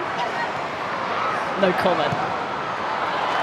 Here's England bursting forward. Kirby in space. Fran Kirby trying to make room. Plays it back to Beth England. Drifts the cross in. And all over. A crucial win for Chelsea and the perfect result and performance for Emma Hayes' return to the touchline. Comfortable win, against Tottenham Hotspur in front of just over 38,000 here at Stamford Bridge. All 3 goals in the first half. Sam Kerr, Erin Cuthbert and Gura Wrighton on the score sheet for Chelsea. Cruz in the second half. Chelsea didn't need to get out of first gear. Another big defeat for Tottenham against one of the big teams in the WSL. Significant win for Chelsea, especially given what happened yesterday, Rachel. Absolutely, and it's exactly what Emma Hayes would have wanted. A convincing win, game almost done and dusted at half-time, challenging them with managing that second half, being able to take some of her players off to save their legs, avoid injury ahead of Champions League next week. So everything was perfect in Emma Hayes' return. Hope she continues to recover, and also that Chelsea go on to keep flying the flag, the English clubs in the Champions League. So a big win for Chelsea, and they go 3 points clear at the top of the WSL, having played a game extra. Full time at Stamford Bridge. Chelsea 3, Tottenham 0. Robin and Rachel, thank you very much. And there we have it, a 3-0 win for your team there, Farah. You love the Blues, and it's great for them to be here and for the first time now at the top of the table. A very convincing win by Chelsea today. I think, you know, they controlled the first half and got their 3 goals, and I felt like they could just cruise the second half against Spurs. They're sitting top of the league, and when they get in this position, they rarely fall off of it. So it's going to be competitive between now and the end of the season, but as I mentioned, I think now Chelsea in that driving seat, I think it'll be very hard to catch them. And credit to Spurs for this second half, Jenna. They actually got a little bit tighter, a little bit better organised, but they still weren't able to be creative enough to push through and go against that Chelsea team. Yeah, I mean, 3-0 down at half-time, it's a massive, massive mountain to climb, but I think Riyadh would have demanded that those characters shone in the second half, and for me, I think they did look more organised. They did look a bit more positive playing forward in the final third, and you know, they didn't concede in the second half. Ultimately, it was down to their mistakes in the first half, but I think they've done themselves proud in the second half for sure. And we can see Chelsea, for them, December, it's a month where it's going to be super busy for them in terms of Champions League games, WSL games. And this time last year, they got a bit unstuck at this time of the season.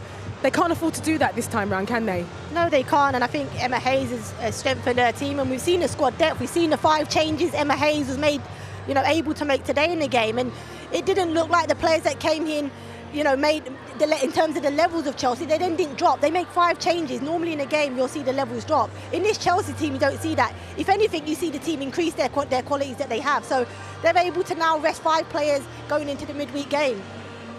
And in terms of when you think about the depth, that's quite frightening, isn't it, Jenna? The girls come off the bench, you're like, oh my goodness, it's just going to keep on going. It's relentless. Yeah, and I mean, that's the difference, isn't it, with the top teams in this league?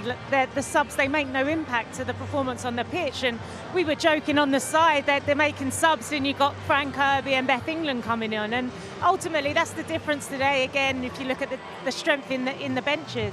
When you think about WSL overall, Farah, would you say that Chelsea are the best equipped when it comes down to depth, even more so than Arsenal, perhaps?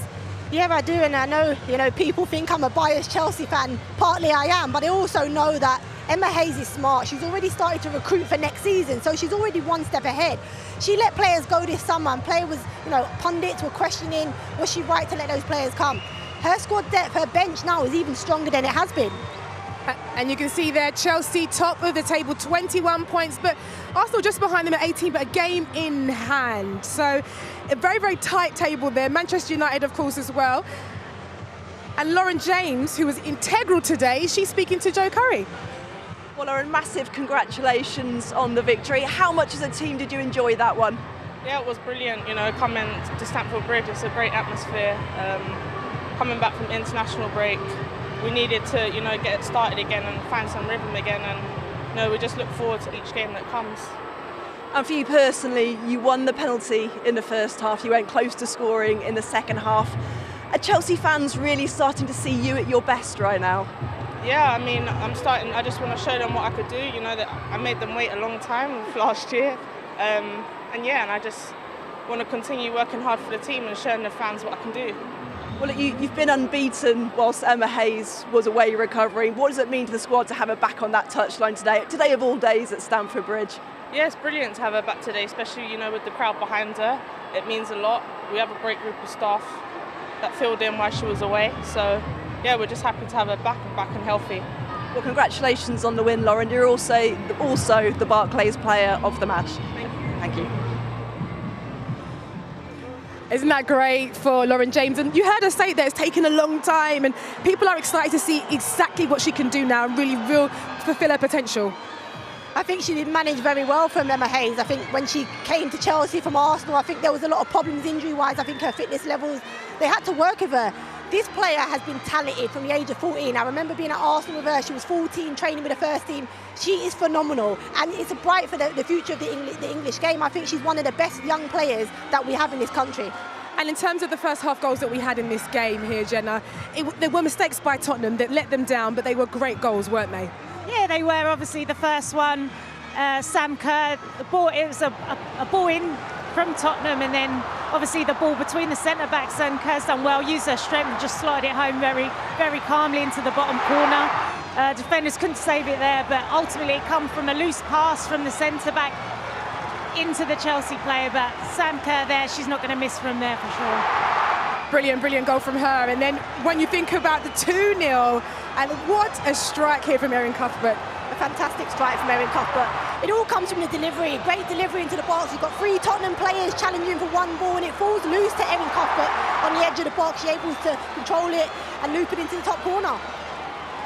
And when you think about the final goal, the third penalty, and a mistake there by Ashley Neville, someone who's been quite highly rated this season, she's going to be so gutted with that, isn't she? Yeah, she'll beat herself up about that. I mean, it's credit to Lauren James. That's what she does best. She gets herself out of tight situations and she makes problems for defenders. And there we see Ashley Neville, who's been on form, and she couldn't handle it, and she made a silly mistake, and they've been punished for the third goal. But I think what we have seen from this game today and from across the games from yesterday, the title race is tight now.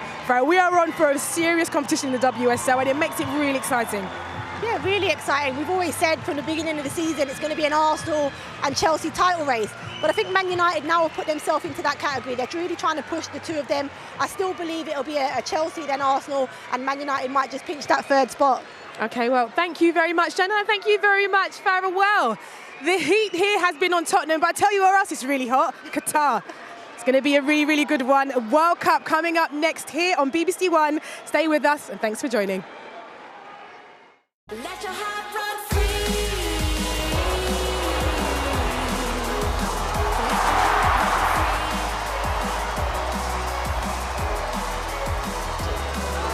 Brighton sends Corker the wrong way.